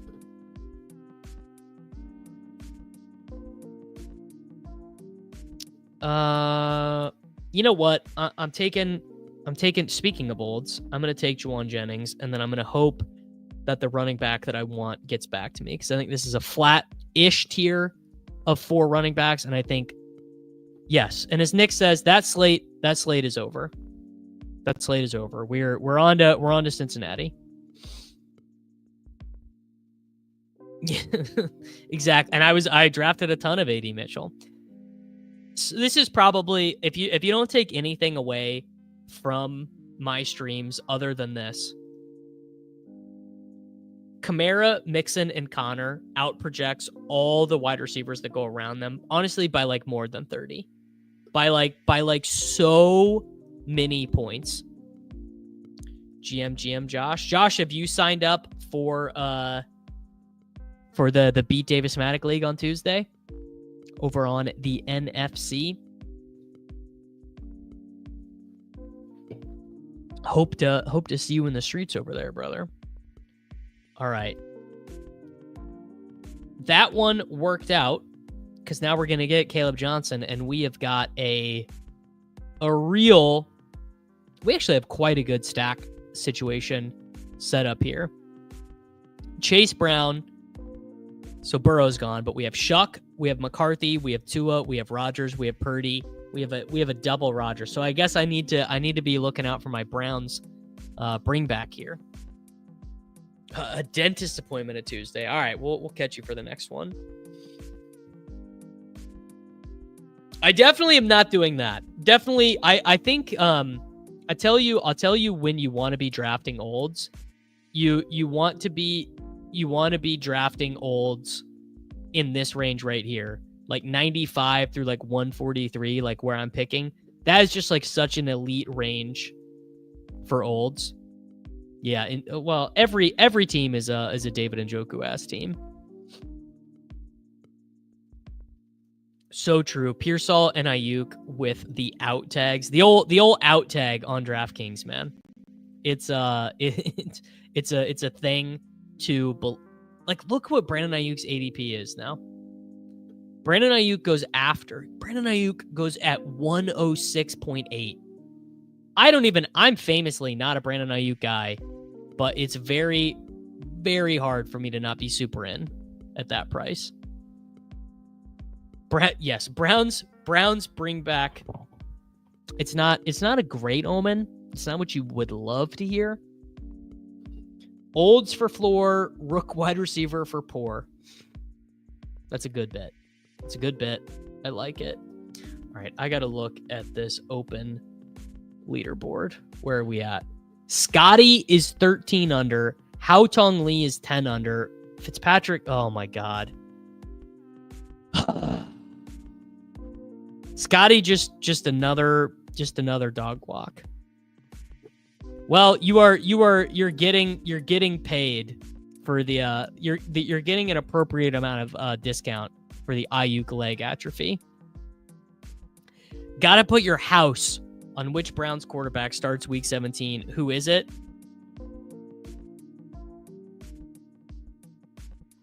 Dillon Gabriel. If I really had to guess, if I really had to put my house on it, I would guess Dillon Gabriel. He was a 3rd-round pick. Shedeur was a 5th-round pick.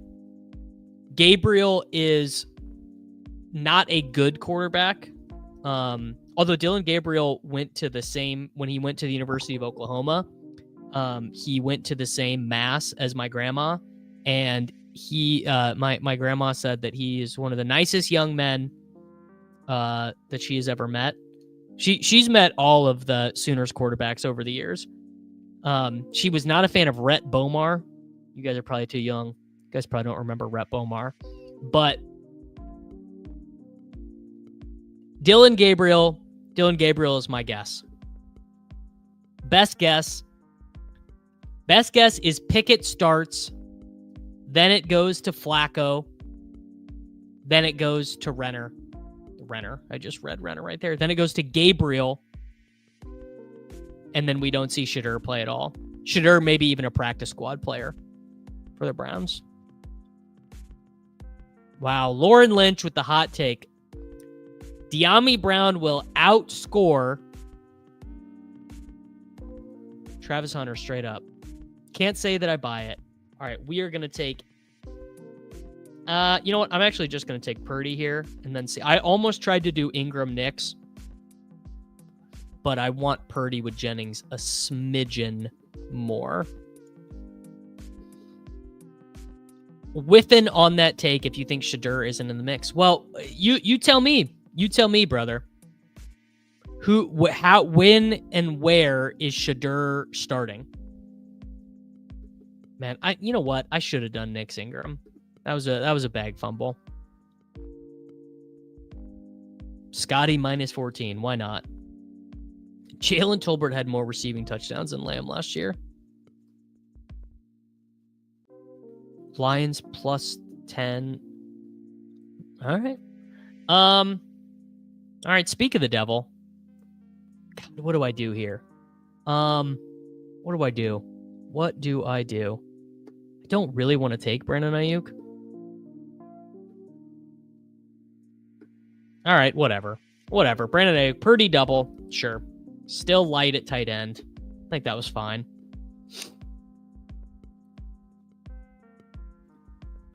Flacco will 100%.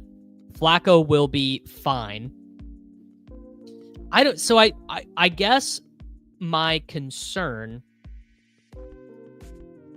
for Shedeur is I don't expect him to be a particularly good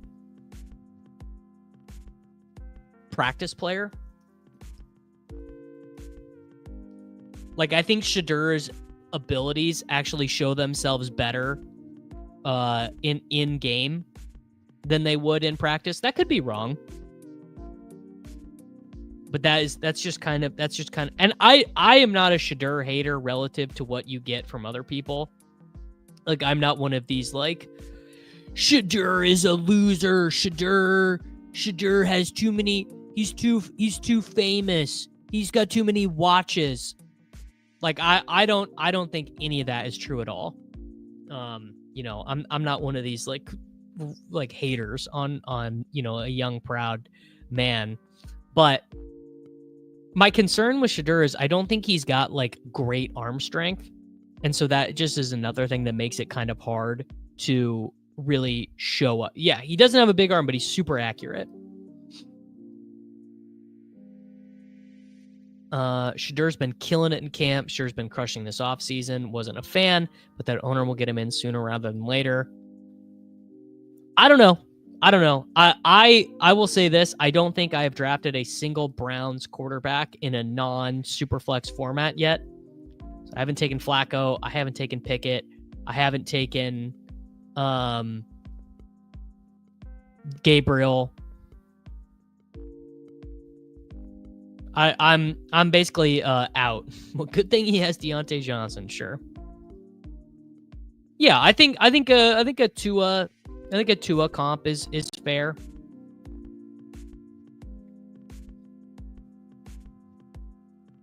Someone said something interesting. Oh, all right, here we go.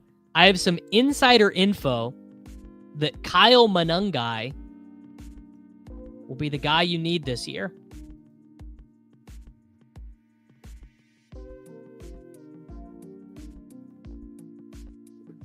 What do we think about that? What do we think about my boy and Noir with the insider info that Kyle Manungai will be the guy you need this year? You got to tell me, you don't have to tell me the source, but you got to tell me how close to the source this is. This is fine. It's true. You've been saying this. You've been saying this the whole time. That's true.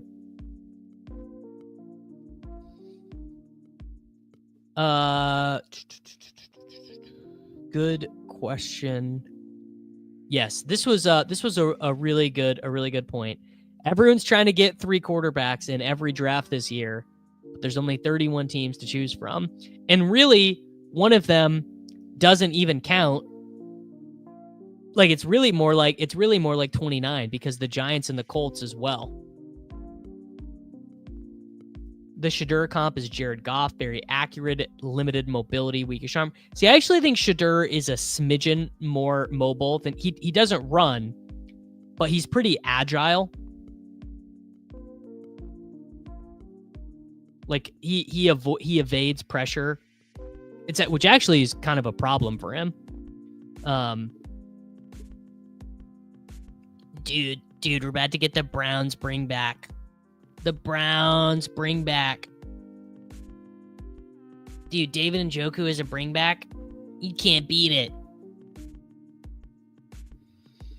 No, I'm fully capitulated to the 3 quarterback meta. Full capitulation.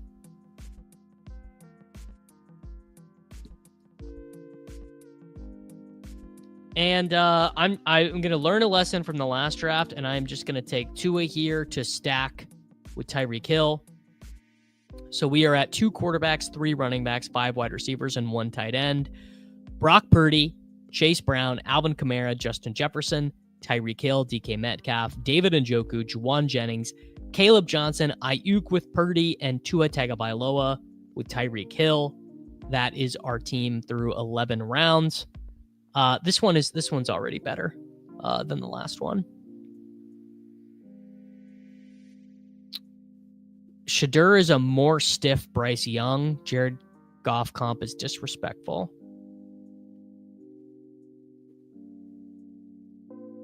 What would you prefer, an 8th shot at the 4 wide receivers you need or a 3rd shot at the 1 quarterback you need? It's a little bit less about finding the guy you need and more about adding points to the average best ball roster.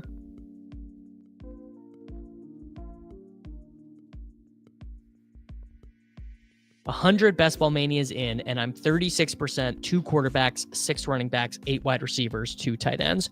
So what do you do most often? What is your most often pivot? Do you most often do a 3rd quarterback, or do you most often do... I find on Underdog in half PPR that a lot of the time I really like doing the 7th running back. I think the 7th running back in half PPR just makes tons of sense. It's half PPR, running backs. Running backs don't have to be good, right?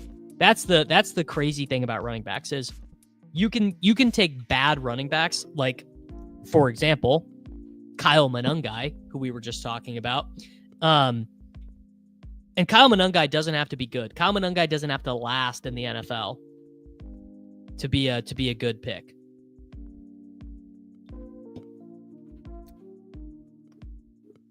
A lot of people do a lot of things on DraftKings, Adam. Sometimes people just click buttons. I think Bryce Young is an elite playmaker. That would be my opinion. Oh, come on, dude. Give me Dylan Sampson. Come on, Chris Ayer. Give me Dylan Sampson. He's gonna be the guy who ties it all together. I'm gonna be so bummed if he takes him. Come on, dude. Dylan Sampson.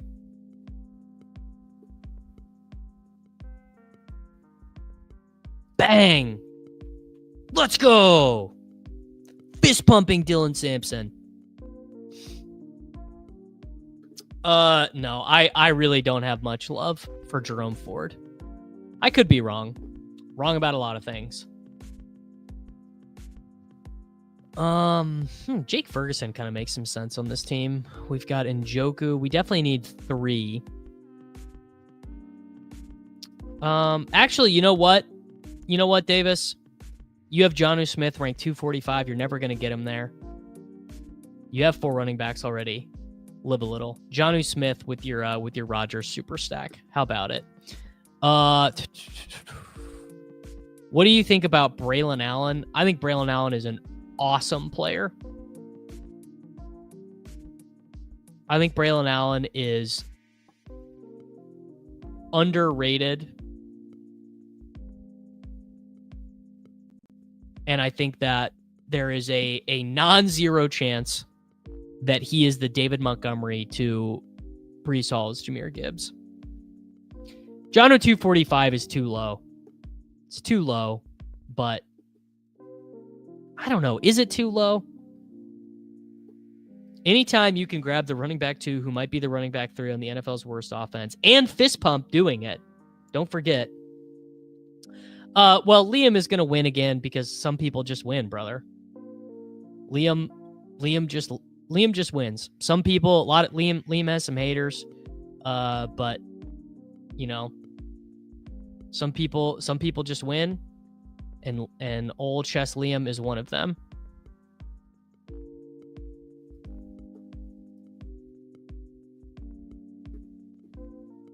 You feel like Isaiah Davis is more Montgomery than Allen? No, Isaiah Davis is more shifty.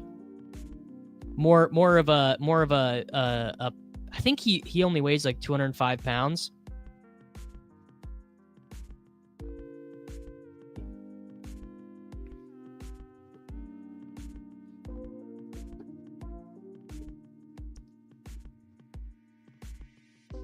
Braylon Allen, he's got his whole life at him. Yeah, Liam is a great game theorist.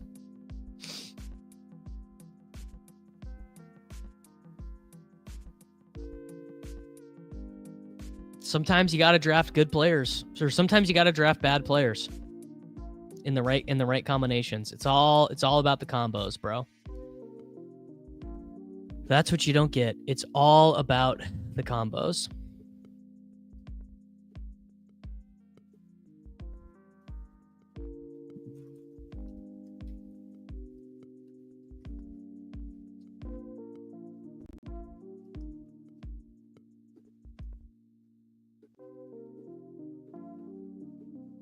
Oh, sir. I did not know that. Is he? Isaiah Davis. I could totally be wrong about this, by the way. Isaiah Davis. Let's check his old player profiler. Isaiah Davis is 218. Okay. All right. Honestly, that was not my memory.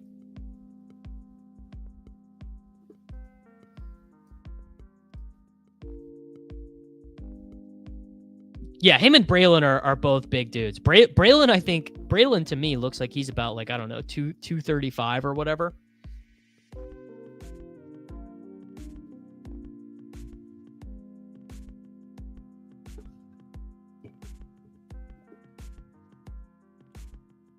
I'm definitely not taking Matt Stafford. How funny is that? Sidekick putting Aaron Rodgers over Matt Stafford. Yeah, Braylon is a big boy. Yeah, so this is funny. In the big board last year, so not this year, but the 2024 edition of the big board, Braylon Allen and Isaiah Davis were 2 of my most drafted guys. How about that? How about cover of college football? Wasn't Donovan Edwards was on the cover of College Football 25, right? Donovan Edwards. Oh yeah, there you go. Here, there's some super funny Braylon Allen weights. I gotta see if I can. By the way, Braylon Allen listed at 235. This is what Braylon Allen is an absolute sicko, dude. Look at this guy. This is when he was a freaking 18-year-old. Just a monster of a man. Oh, here we go. This is a video from 2021. This is a video from when Braylon Allen... Oh, no. I gotta log in. Damn. It's this old video of him squatting 535 when he was 18 years old. But basically, I mean, you guys already know this. Braylon Allen, absolute monster. All right, Aaron Rodgers, welcome to the team, Aaron. And I'm gonna need you to be on your best behavior in the locker rooms, Aaron.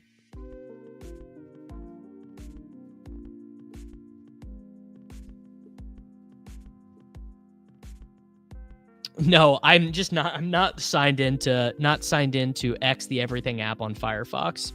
Back-to-back Aaron Rodgers teams. I did not look like that at 15, I tell you what.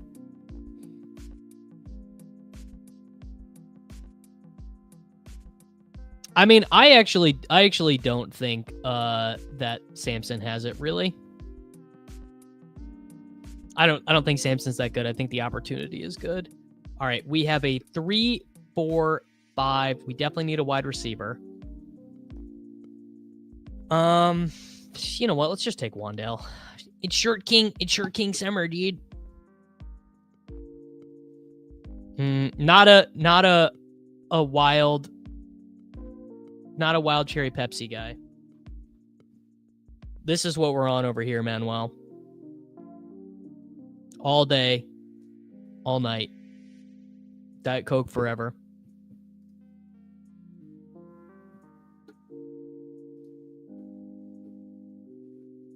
Yeah, you get it. I don't. Week 17 bring back stuff. Does anyone really care?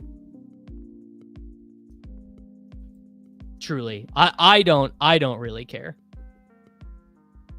about the bring back stuff.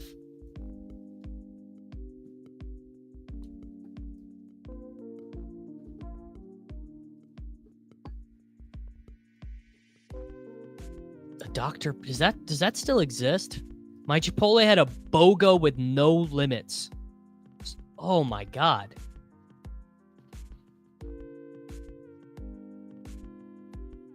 BOGO with no limits Chipotle? That's crazy.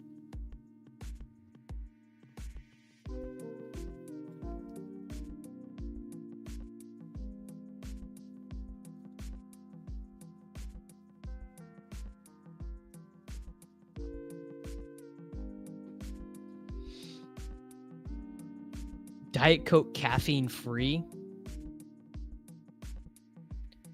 I'm not saying I don't care about week 17 in general, but I think it's all about your team scores. Like the bring back stuff. Try an orange cream Coke Zero. Ryan, first off, Ryan, been a long time since I've heard from you. I hope everything is well with you, brother. First off, they're great, and it is a nice change of pace. Now, I've heard this take that Coke Zero is better than Diet Coke. I certainly do not dislike in any way, shape, or form Coke Zero, but I just like Diet Coke a smidgen better. That's all. Just a smidgen. Not much.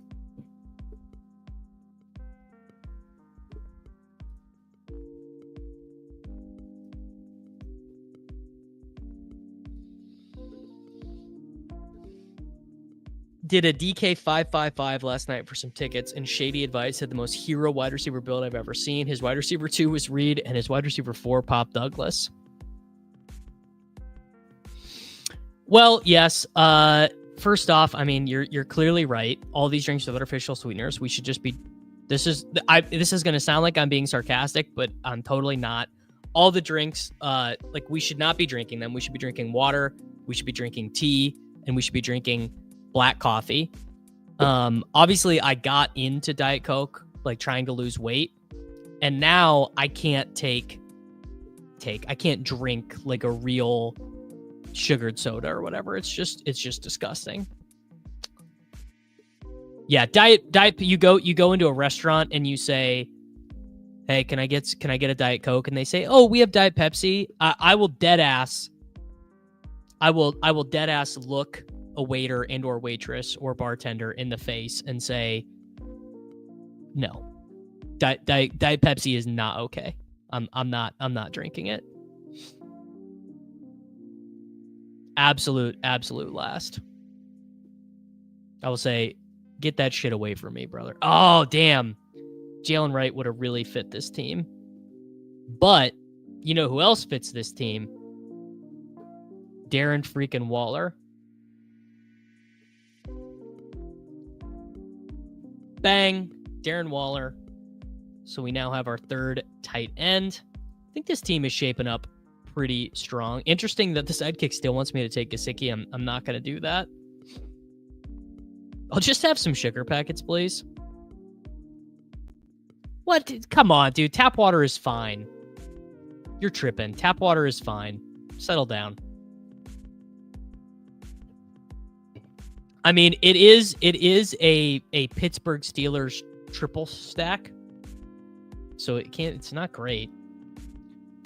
We only have 4 running backs. We might need a little bit per projected points. Whatever. Let's go DJ Giddens.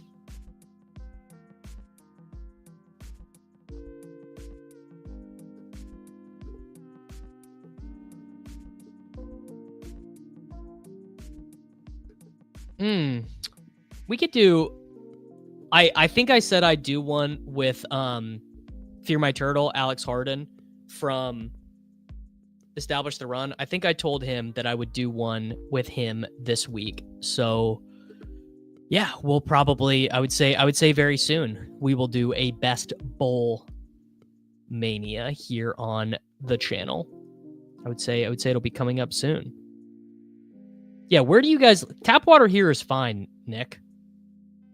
Here in the flyover states, here in Missouri, tap water is fine out here. It don't concern me none. Man, so I bet on Matthew Fitzpatrick to win the Open Championship, and I went to go see if I could cash out of my bet. And because I am in Missouri and not in Illinois, I can't cash out of my bet. So I just had to eat it.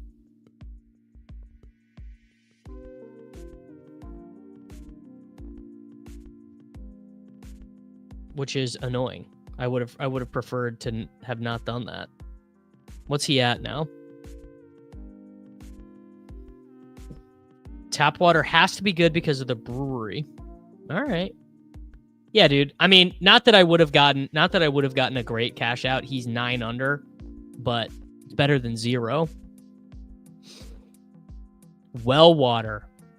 I can't decide if that's fancy or not. Is Keep the Chief saying well water is the GOAT? Is that fancy, or is he being a farm boy? I truly cannot tell.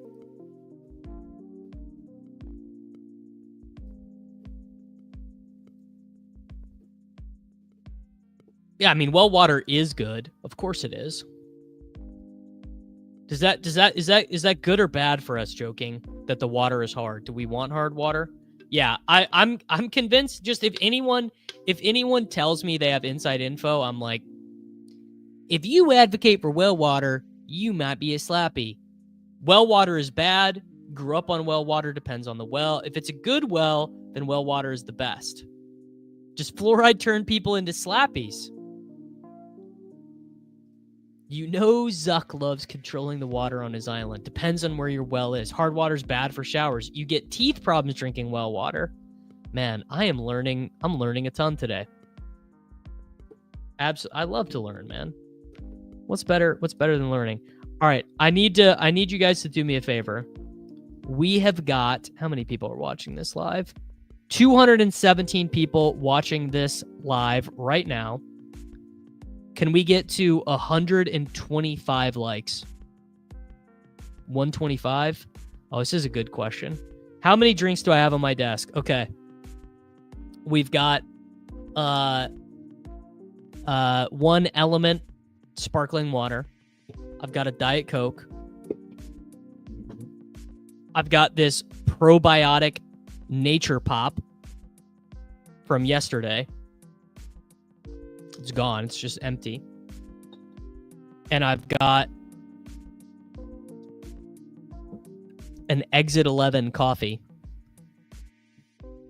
That's empty. It's also from yesterday. Big beverage guy, Davis Maddock.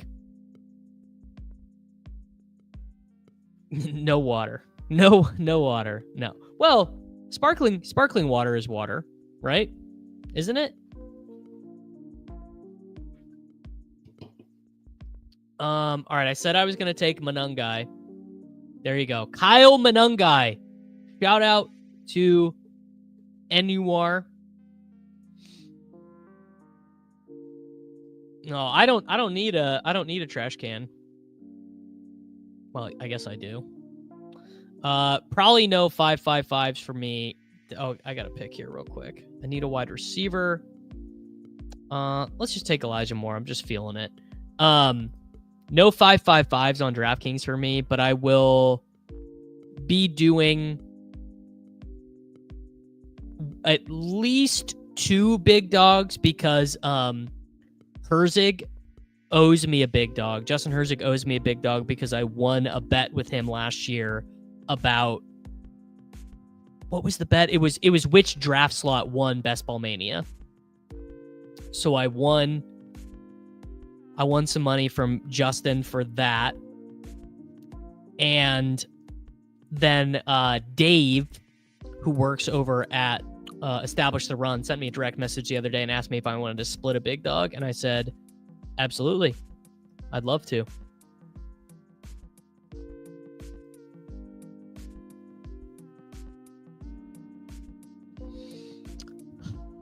What draft slot won? Well, it was probably 6, right? 5?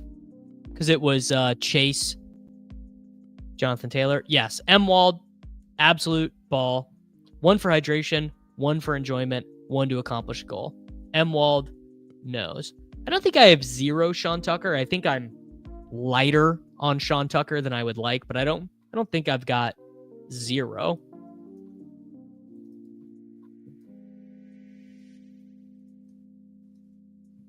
Give me the sell me on it. I do still like Ty Felton on Minnesota. Yes, I like him more. I like him more than Jalen Naylor. Can't help it, bro.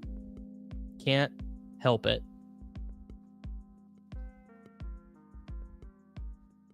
Troy Franklin or Devon Vele. I'm a Troy Franklin guy, man. I just can't. I can't with Devon Vele. He's got a lot of people. A lot of people love him. But not me. Sean Tucker was in a Millie Maker winning lineup. People forget.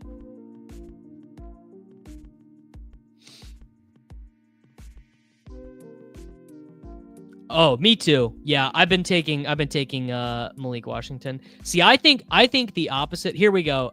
Dr. Evil 1996 needs 4 entries for a big dog on Underdog right now.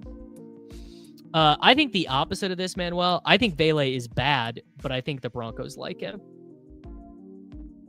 Mitch Trubisky was in multiple Millionaire Maker winning lineups.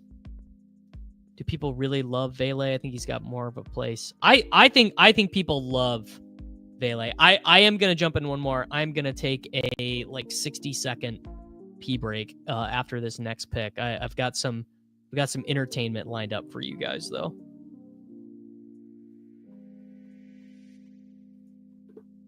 No, Julian Hill is not worth taking. I wouldn't say that Vele is the favorite for wide receiver 2. Yeah, tag Chess Liam. Producer. Yes, you're getting the skating montage because that gives me a second to go and stretch my legs. I guess I could see this working. I could see Vele being a chaperone on a Rashee Rice team. I could see that being okay. Well, if you were a $1 million winner,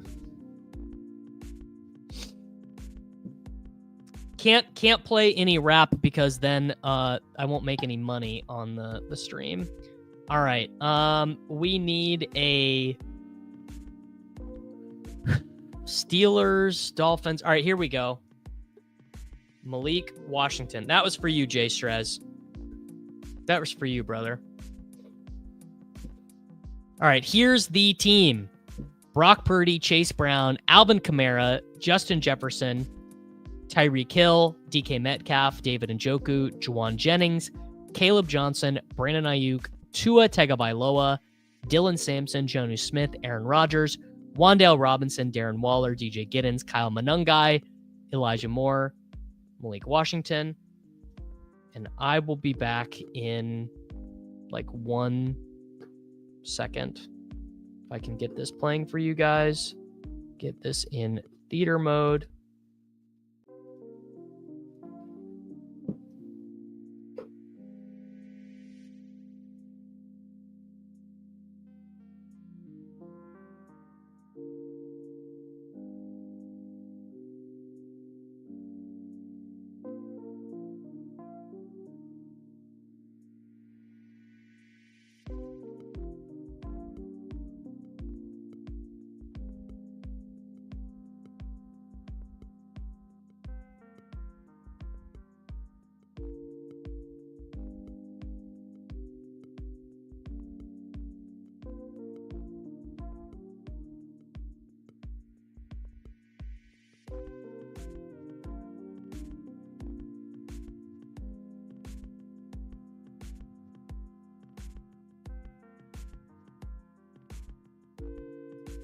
All right, there we go. Yeah, there is a small delay.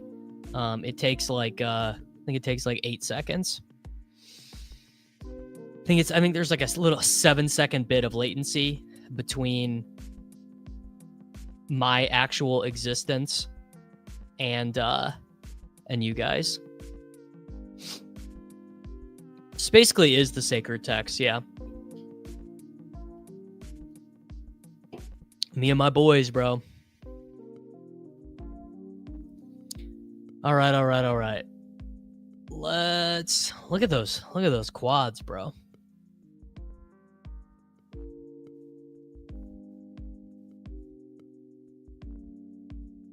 All right. All done. Back to the lobby. All right. I'm going to enter and then I'm going to count to 7. 1, 2, 3, 4, 5, 6, 7. Bang. All right, let's see if this window will pop right in.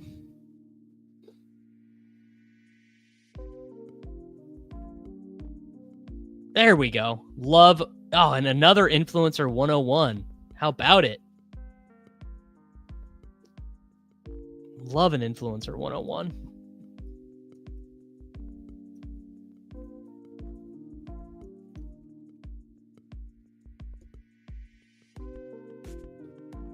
How many screens am I working with? I just have one, bro. So I'm all like my laptop is right here. Can't move it or I'd show you.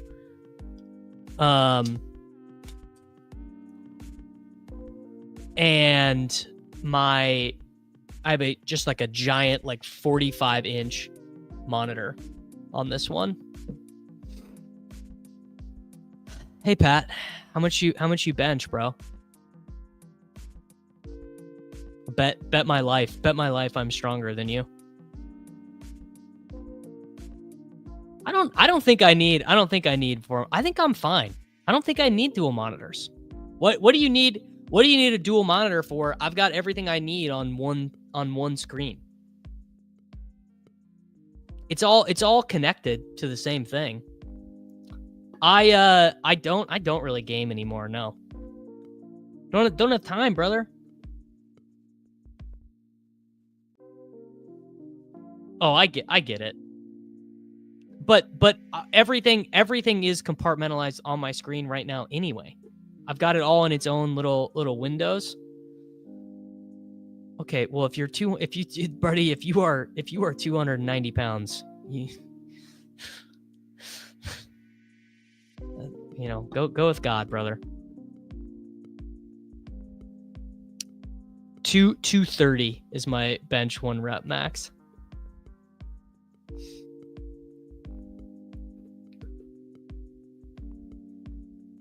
Yeah, I think one big monitor is fine, right?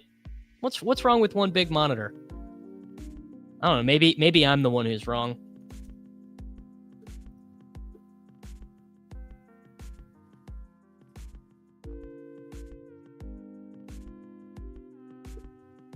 Should I do the chalk build this time? Should I do T and McBride? We did the anti-chalk build last time. I don't use the Smith machine for anything. I don't really like the Smith machine. I don't like being on the path. I don't do any trading. None of that for me, man. I buy Bitcoin and go on out. I found a way to stream audio from my laptop using Discord to my PS5. Sick life, dude. Jacobs is more chalk than McBride and Harrison. Is that true from the sheet?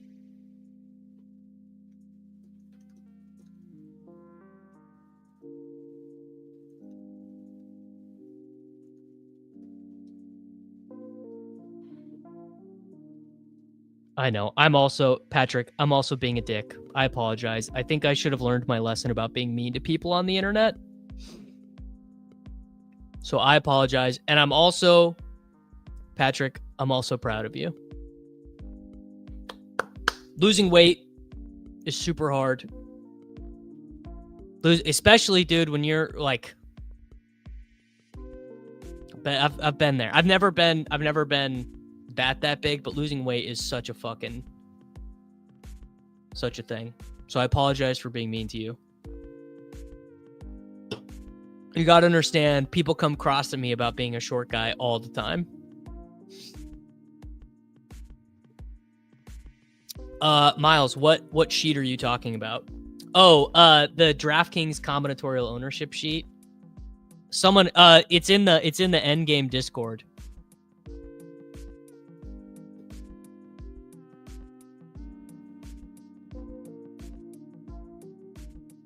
That's the only place I know how to get it, but other people have it. Doesn't the DK blog still have it out there?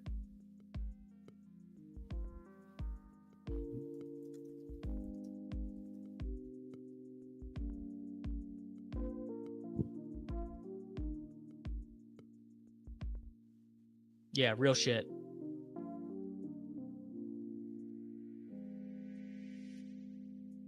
Aspartame saves lives, brother.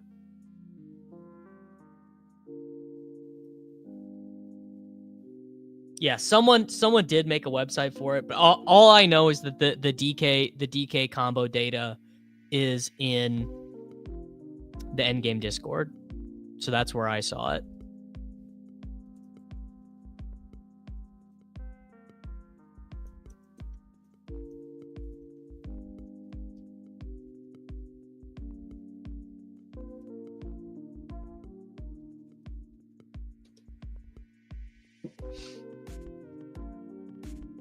Hell yeah, dude.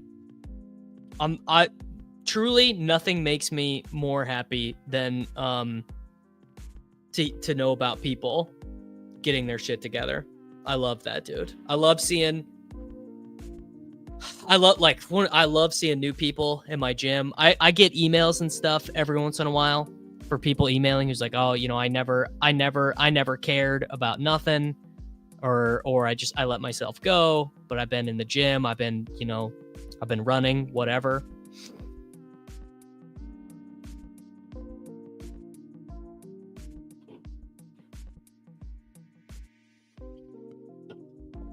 I think I'm going to do the chalk start on this one. I think I'm going to try it. I think we might try, maybe we try Burrow. Maybe, or what if we pull up Josh Allen? Yeah, real shit.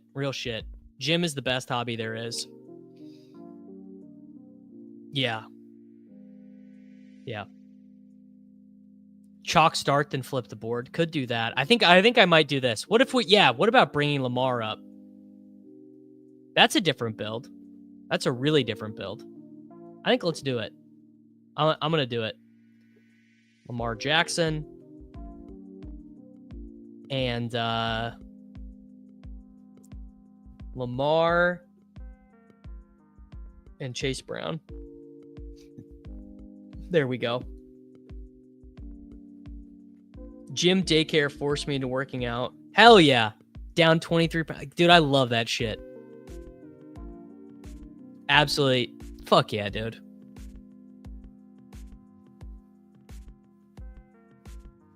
I've been blessed to have been healthy for 32 years, thinking about buying some cigs. Definitely do not do that.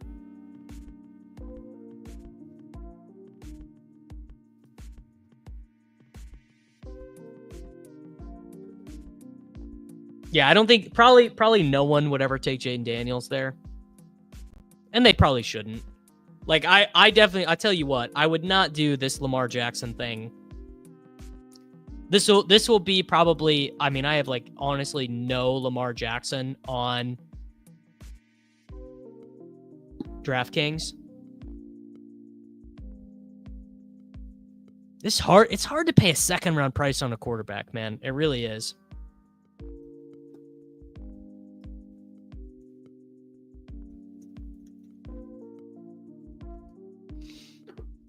I have taken Jayden Daniels at 4-5 on DraftKings.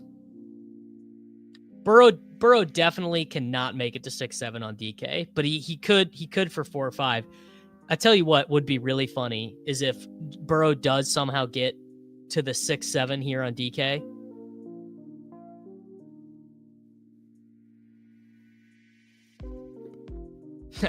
Just click him in the third, dude. You'll feel better.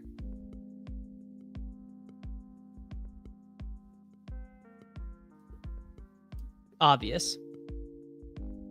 Dude, I mean, creatine, even people who don't lift, old people, young people, everyone, creatine is it is the most studied supplement in the world.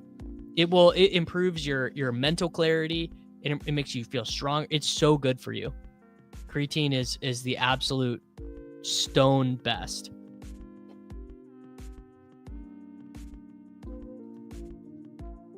Wow. There you go. 6-7 on DK. Exactly. Creatine even helps your brain, man.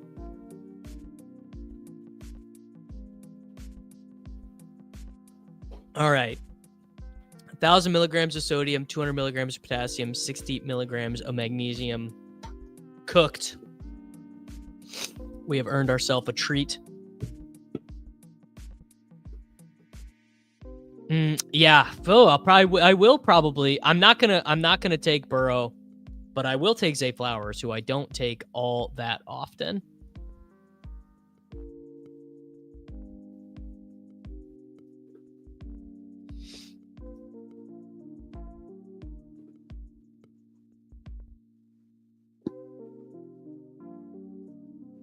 Man, did Scotty just make another birdie?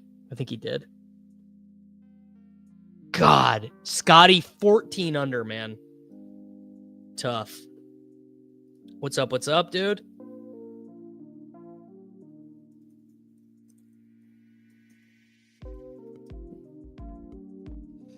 There goes Jayden Daniels. Okay. I would love to get Tet, because that's the thing is I am behind wide receiver on this build. Did Flowers go?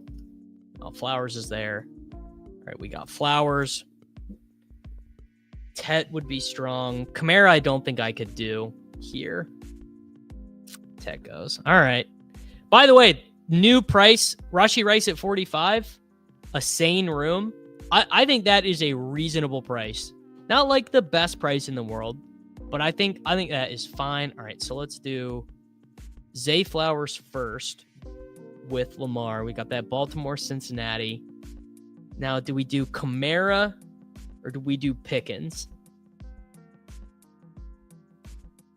Kamara or Pickens? Let's do Pickens, and if I need to reach for running back at 72, 73, we will. I think isn't there a $59 single entry for DraftKings Best Ball? I wanna say that's true. There's a $59 single entry. No, I would never pull Golden and Reed up to 49, 48, 72, 73. Absolutely. I mean, that's where they go on Underdog. Wow, it's a 150 max $59. That is great.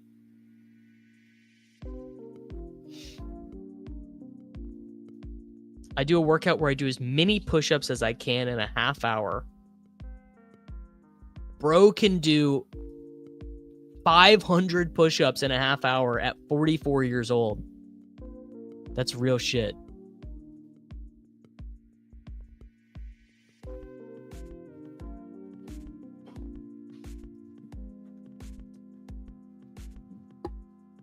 Yeah, 530 minutes is crazy. Yeah, they do have a $50 single entry. The $9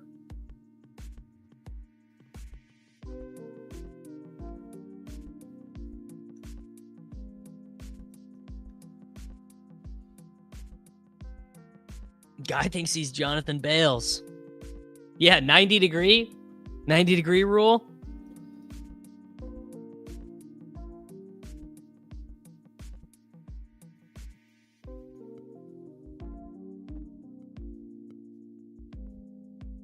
All right. What are we going to do here? Lamar, Chase Brown, Jamar Chase, Zay Flowers, George Pickens.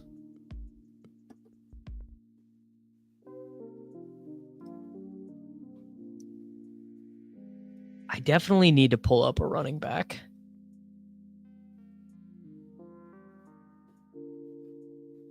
Pacheco is who I think Pacheco's who I want here. It'd be amazing if Henderson fell. He won't. God, can you imagine? This is I've never seen Burrow go like this on DraftKings. This is insane.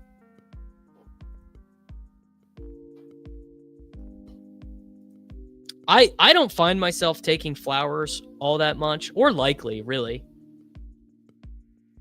Naked Burrow, can't support that. I think Naked Burrow, that's got to be one of the worst picks on the board. Got to live your truth, Ryan. Oh yeah, you have T, brother. I would take Burrow. All right, give me the Isaiah Likely is a smash thesis, Mr. Pious Devil. I'm hip. I'm always, well, I shouldn't say I am hip. I'm always down to be hip, as it were. Man, okay. Something I am concerned about is that that Baltimore Green Bay game could be really bad.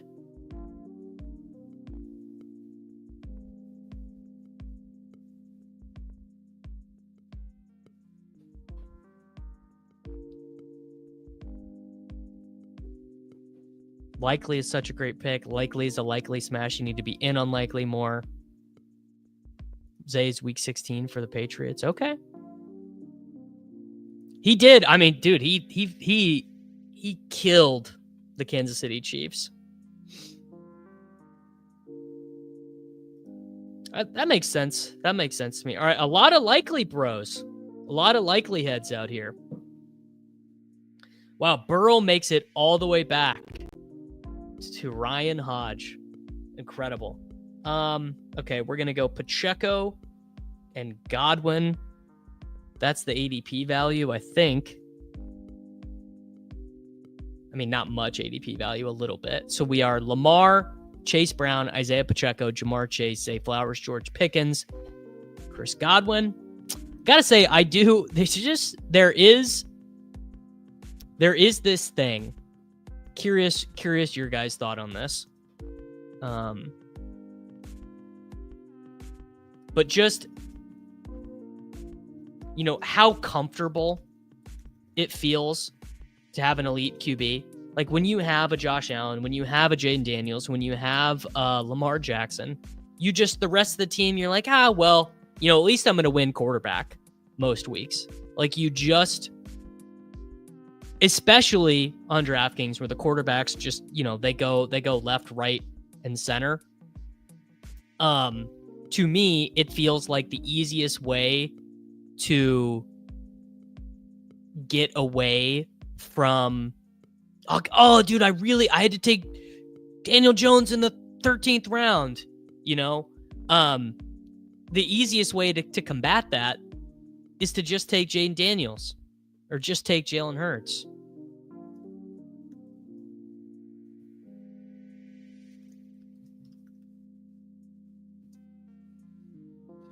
Yeah, Mahomes at 80, can't hate it. Yeah, and then when you take an elite QB, that's the time they all fall to you.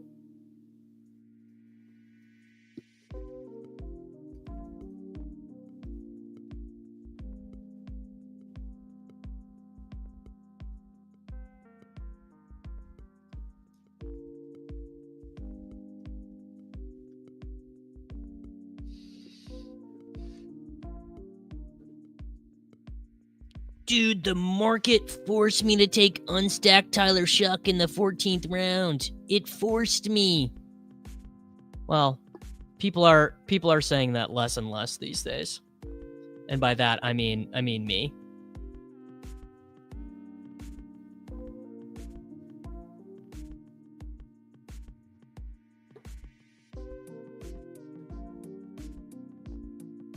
Probably a bad contrarian sign that the whole room likes likely. I agree that taking an elite quarterback creates more freedom for you later in the draft to take falling values at running back, wide receiver. Exactly. Like imagine, I don't know, just imagine you're at pick 145 and like Luther Burden is still there. But you're like, dude, I can't take Luther Burden. I have to take Jordan Love here. I have to take Tua Tagovailoa.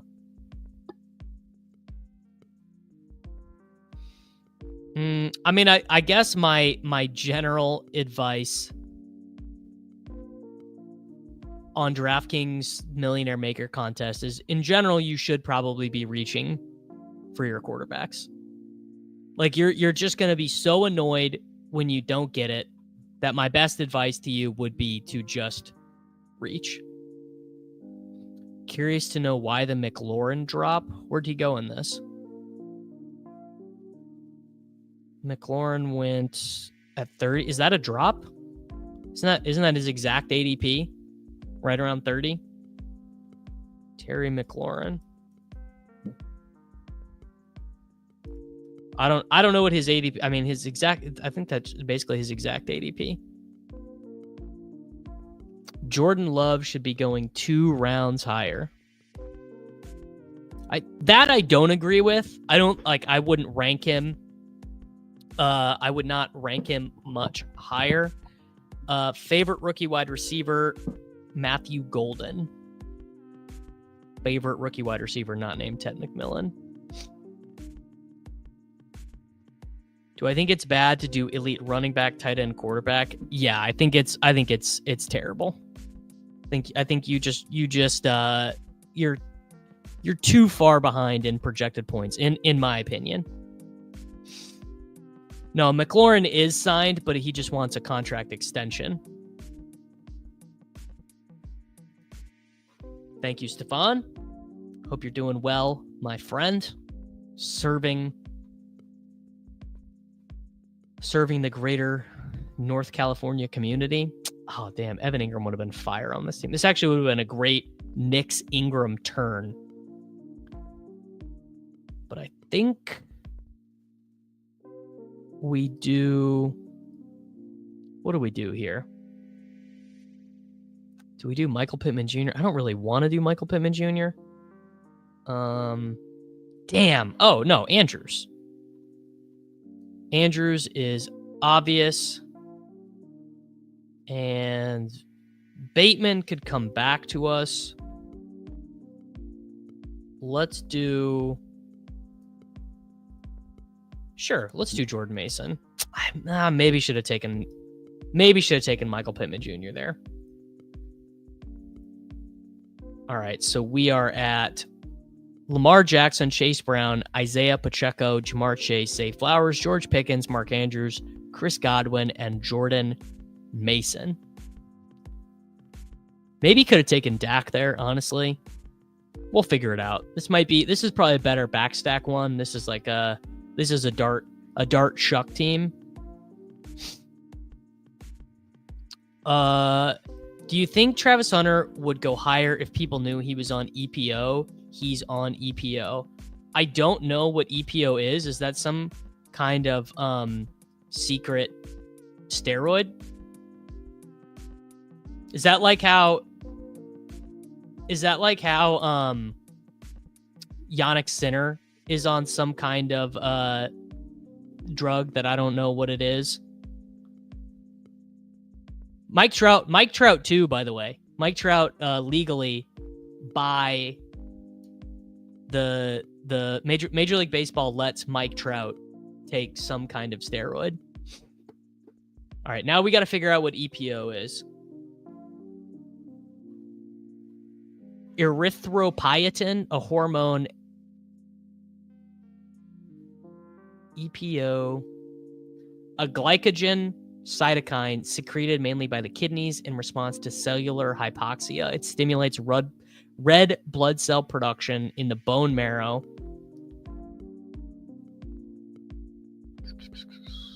Synthesis and regulation. Medical use. Produced by DNA technology and cell culture. I need a source. EPO is what all cyclists use. Now, what I need you to tell me is how and why do you know this? I'd love to EPO's endurance shoes. I mean, first off, it definitely would change the way how much could it change the way I think about someone that I'm so high on? But you gotta tell me, like, oh, I had a friend who went to Colorado. I know an athletic trainer for the Jaguars. Or you could tell me that you made it up. This is actually a good bit. I have a pretty good 6 degrees of separation to James Gladstone, the GM of the Jacksonville Jaguars. He went to college and was in the same fraternity with one of my buddies that I golf with here. James Gladstone went to a real small school called Westminster, I think. So maybe I'll text him and ask, bro.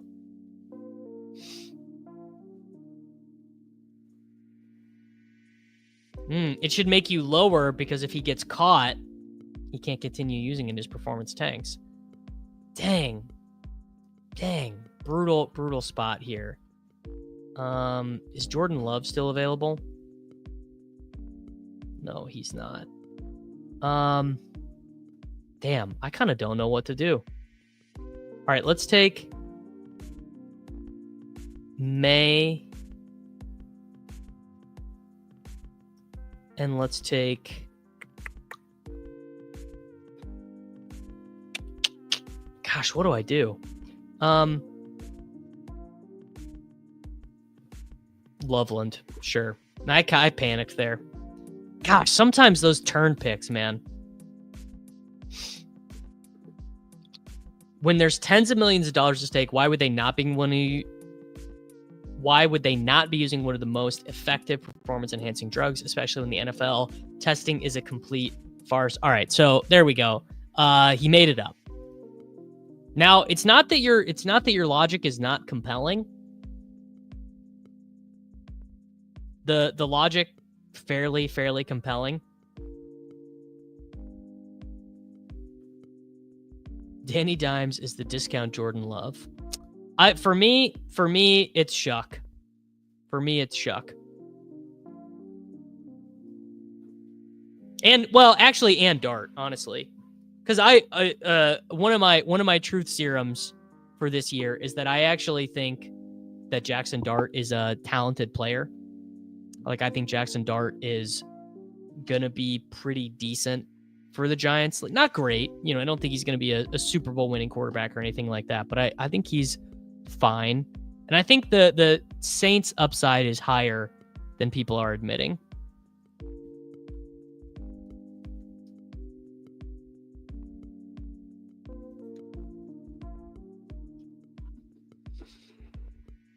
Not the slot demon, bro. All right, how can we figure this team out?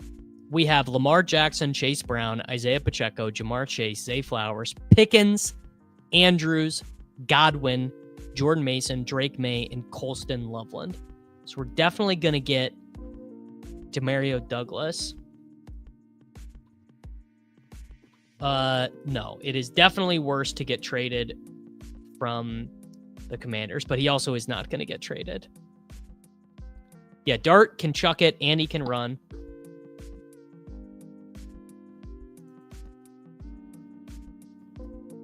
Wow. Joking, he feels bad that he knows we have to deal with that hard water here in old St. Louis, Missouri.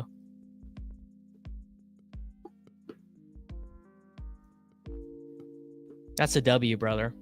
I appreciate you. Anyone who got a membership, make sure that you link your YouTube account to Discord, and you can come hang out with us in the Discord, chat ball. We got a lot of ball knowers in there. We also have Buck in there. So that part is sad. But other than that, we're doing what we do. It's actually been quite nice to have a Discord to hang out in.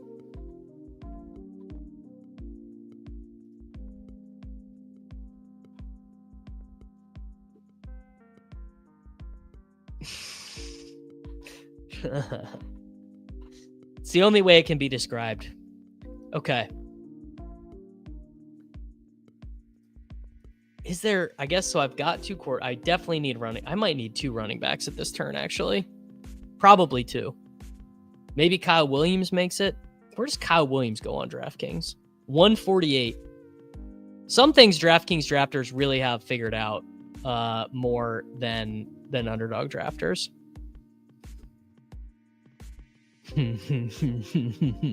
Never been more tempted to use my mod powers than with Buck. Is Soccer Dave in the streets? Have you seen him? I've yet to run into a draft with David yet. Most active Discord. That's a strong review. Yeah, Stefan is a bar. He told me the name of his card room. He's a bartender at a card room up there in Northern California. All right, so we're definitely going to take Samson. And then maybe we just take Guerrero here. Guerrero or Kyle Williams, maybe? No, let's take Guerrero. 5th running back before a 4th wide receiver. A lot of weight on the shoulders of Jamar Chase on this team. So we are Chase, then Jackson, Chase Brown, Zay Flowers, George Pickens, Isaiah Pacheco, Chris Godwin, Mark Andrews with Lamar, Jordan Mason, Drake May, Colston Loveland, Dylan Sampson, Isaac Guerrero. I know David will sadly make some points to me every once in a while that are shockingly good. It's sad, but what can you do? I just quit vaping and gained 15 pounds immediately. No, this is gonna sound like I'm being silly, Chris. Actually, you know what? I was about to just give you some bad advice. Don't. But if you are fully off the vape stuff, don't do this. But nicotine gum will help quitting that stuff. I am Team Samson over Team Jerome Ford. What side are you guys on? Dylan Sampson or Jerome Ford? I do not like Jordan James more than Guerrero, but I like to take them both. Have you taken much Mahomes this year? Don't think I'll touch him. I've taken him a smidge. Just a smidge. Nothing crazy. No. I absolutely, if you've never used a nicotine product, I would literally tell you never to use it. No. I'm on team. Who would they sign? They're going to sign Gus Edwards? Who could they sign?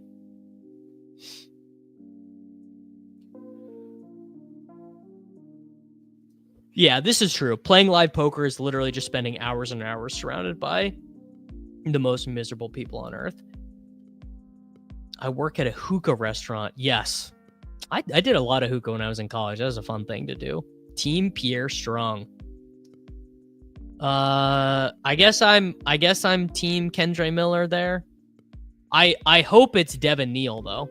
I really hope it's Devin Neal because Devin Neal was who I drafted in the pre-draft best ball contest.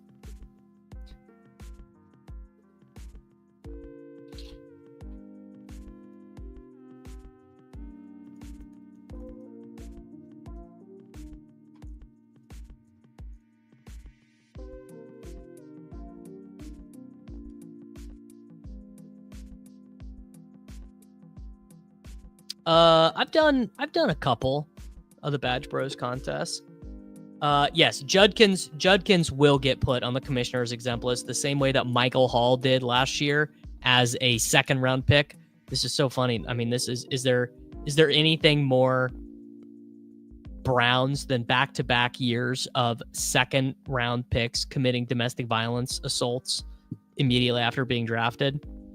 I mean, I guess you could take Judkins in like 124 where he went. I mean, that feels fine. I don't think I would take him. No, you're not out for the year. I think it's 6 games, the commissioner's exempt list.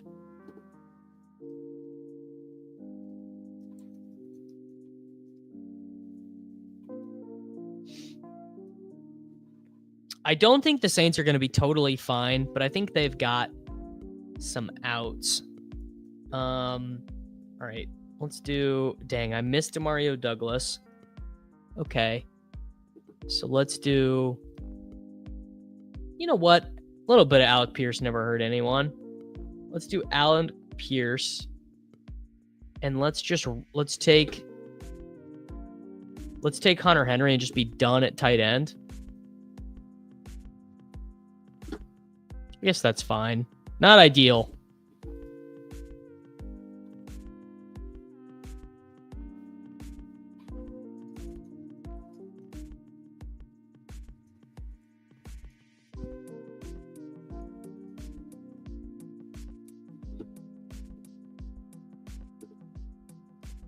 If Olave gets another hospital ball, the Saints will not be fine. The reports on Addison are that he is basically entering into this next stage where he's going to get his 3-game suspension.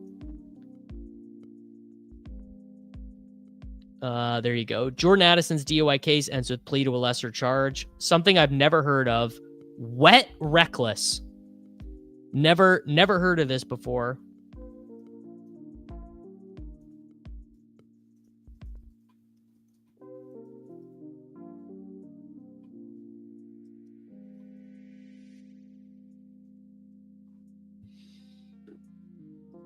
My new favorite phrase, wet reckless. Judkins was the 36th overall pick because he's a stud. I mean, yes, he's obviously a good football player, but to score fantasy points, you've got to be available. You feel me? They're just very different. Judkins and Sampson to me are quite different. Sampson is kind of like an outside zone runner, and then Judkins, you're like, hey man, just ask my girlfriend who's in law school if she's heard of wet reckless, and she asked me if I made that shit up. If that lesser charge is true, I think it's just the way I understand it, and this could be wrong, but the way I understand it is that if you are found to have operated any motor vehicle under the influence, then you are going to get a 3-game suspension. It's the way I understand it. Doesn't mean I'm right. I mean, I think we obviously learned during the Rashee Rice thing, there's lots of things that I do not understand. But that is the way I understand it.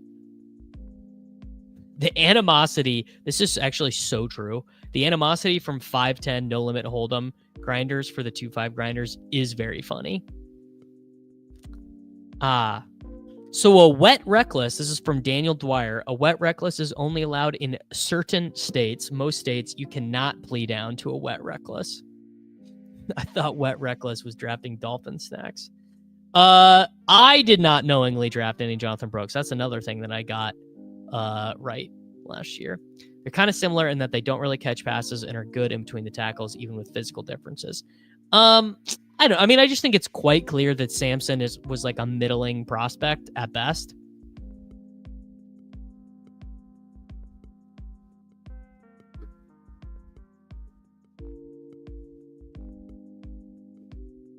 Wet reckless. Wet reckless is in my pants when Travis Hunter falls to the 5-6 turn. Addison wasn't driving, and I don't think they got his BAC either. I think I made that up. I love easy, and I always have. All right, we are up with a 2.553. 2.553. So definitely another wide receiver. Let's do Dontavian Wicks. Dontavian Wicks. That was pretty early for him, but whatever. And let's do... Wow, all the quarterbacks went. You know what? I'm just taking Jackson Dart. 3-quarterback meta, dude. The 3-quarterback meta.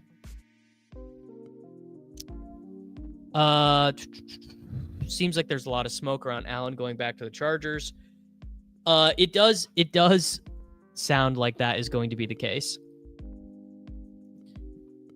Well, I don't know if I would say that sounds like it's going to be the case. I would say that sounds like the most likely thing to have happened. And I would say Keenan is going to be a good pick where he goes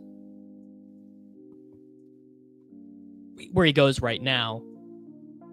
And QJ is the most likely one to lose playing time, but probably in the beginning, QJ will play over Trey Harris. Now, something I don't know is how much was Keenan Allen able to play outside last year, and how much did Ladd play outside last year? So Keenan Allen in 2024, snaps by position, he played so he was 50-50. He played 448 snaps in the slot and 398 out wide. Ladd McConkey played 512 snaps in the slot and 263 out wide. And Quentin Johnston, I wonder how much he played. So he played all of his snaps outside, 622. Now, let's see if I can find this for Trey Harris. I should be able to find it. Trey Harris, his final year at Ole Miss, all outside, so 326 outside. So that is a long a long way of saying it's QJ who's going to 0.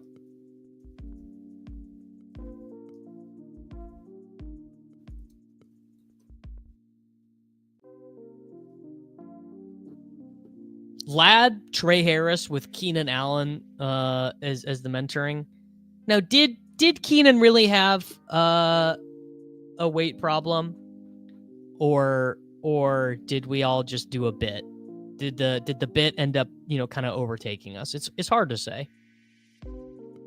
I mean, I'm not advising you to take Russell Wilson as a pure advance rate piece. You could, but I did you dirty, Joey, because I snapped off Jackson Dart for no reason on an elite quarterback team. It was a great bit. I mean, it was one of our, as a community, it was one of our greatest bits. Echo chamber turned bit. I mean, Daniel Rass, Daniel Rass doing the fake food reviews article. More and more are saying that Keenan Allen was the wide receiver 9 overall from weeks 12 to 17. West Coast Adam Thielen. Hey, you are not wrong, Sus. You are, as ever, a ball knower of the highest order.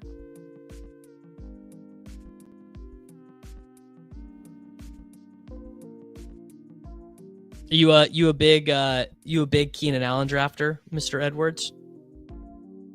One of the funniest YouTube names of all time. All right. We are so far behind at wide receiver. Let's do Jalen Royals. And let's do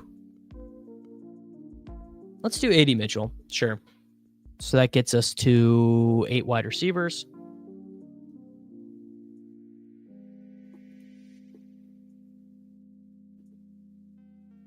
If the Giants are a little better than we think, Russ is super live to start 17 games. That is true. Oh, yeah. If you could get half of Allen's stats from last year. What did he end up? Keenan Allen last year played 15 games. He had 70 receptions, 744 yards, and 7 touchdowns.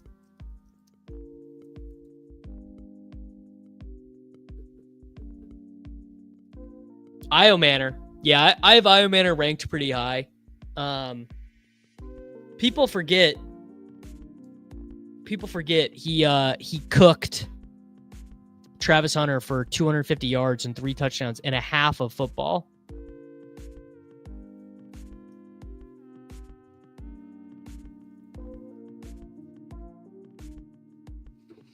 Howdy, GM Tyler, the emo cowboy from Fantasy Football Sanctuary.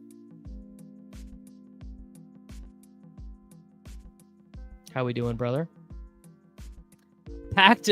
He's now aggressively touting the bags he already cooked. He cooked a wide receiver, and we're impressed. Man, please do not take me. Please do not make me talk about Xavier Restrepo, man. Please.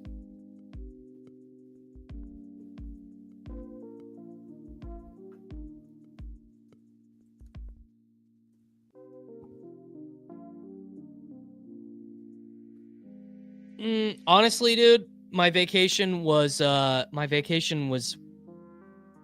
not the greatest.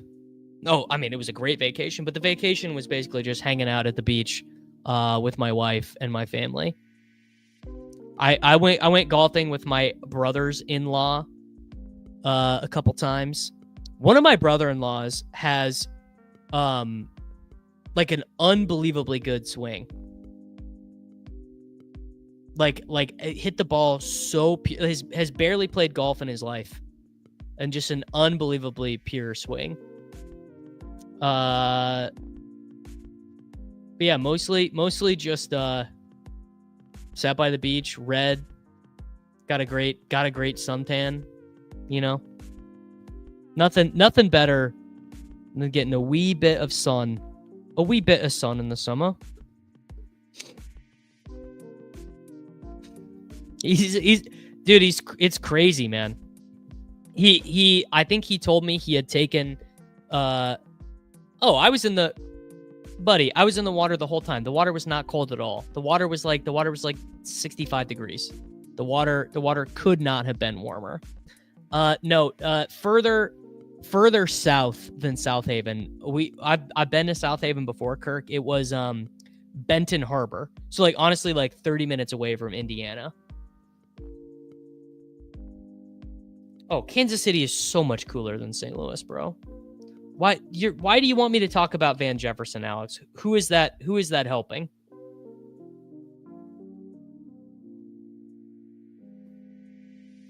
Who am I helping talking about Van Jefferson, bro? It's not helping me, and it's not helping you. All right, final pick, 3-5-8-3. Need a running back. All right, someone, I don't remember who, I'm sorry, was telling me to take Sean Tucker. There you go. We got Sean Tucker. I did the first draft of the day. I drafted Keandre Lambert-Smith. Kamani Vidal. Yeah, Lake Michigan is so nice, man. Lake Michigan is the best. I don't even know if that's true, man.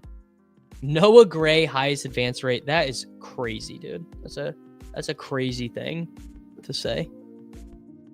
All right. The team is Lamar Jackson, Chase Brown, Isaiah Pacheco, Jamar Chase, Zay Flowers, George Pickens, Mark Andrews, Chris Godwin, Jordan Mason, Drake May, Colston Loveland, Dylan Sampson, Isaac Urendo, Alec Pierce, don't really know why I did that, Dontavian Wicks, Jackson Dart, Jalen Royals, A.D. Mitchell, Sean Tucker.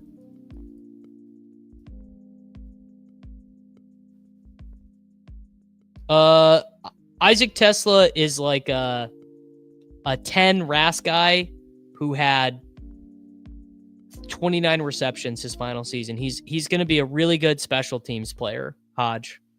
Unbelievably good special teamers. Do you and KC call going on vacation going up north? Well, I don't live in St. Louis, or I don't live in Kansas City anymore. I live in St. Louis now. Now, Kansas City has the Plaza. It's got the World War I museum. I will say the downtown in St. Louis is a smidgen cooler, but Kansas City has a lot.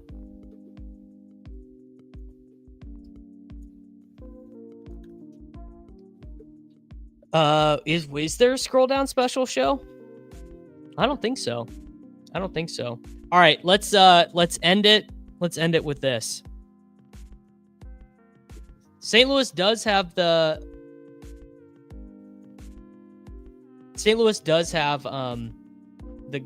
great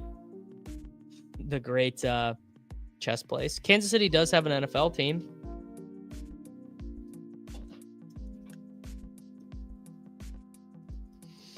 All right, boys.